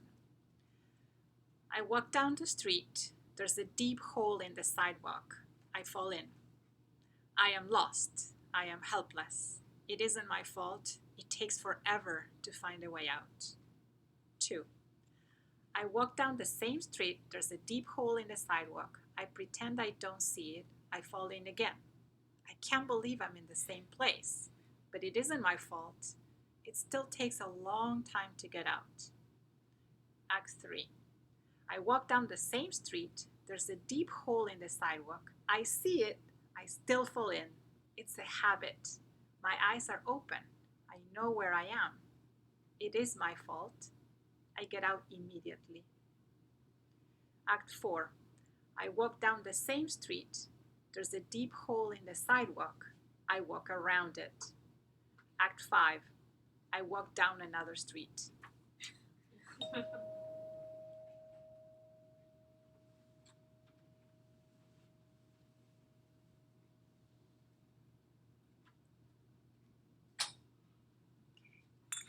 Thank you for coming. Have a week. We'll see you all on Saturday. Let us know if you're planning not to come or if you need to come late, please.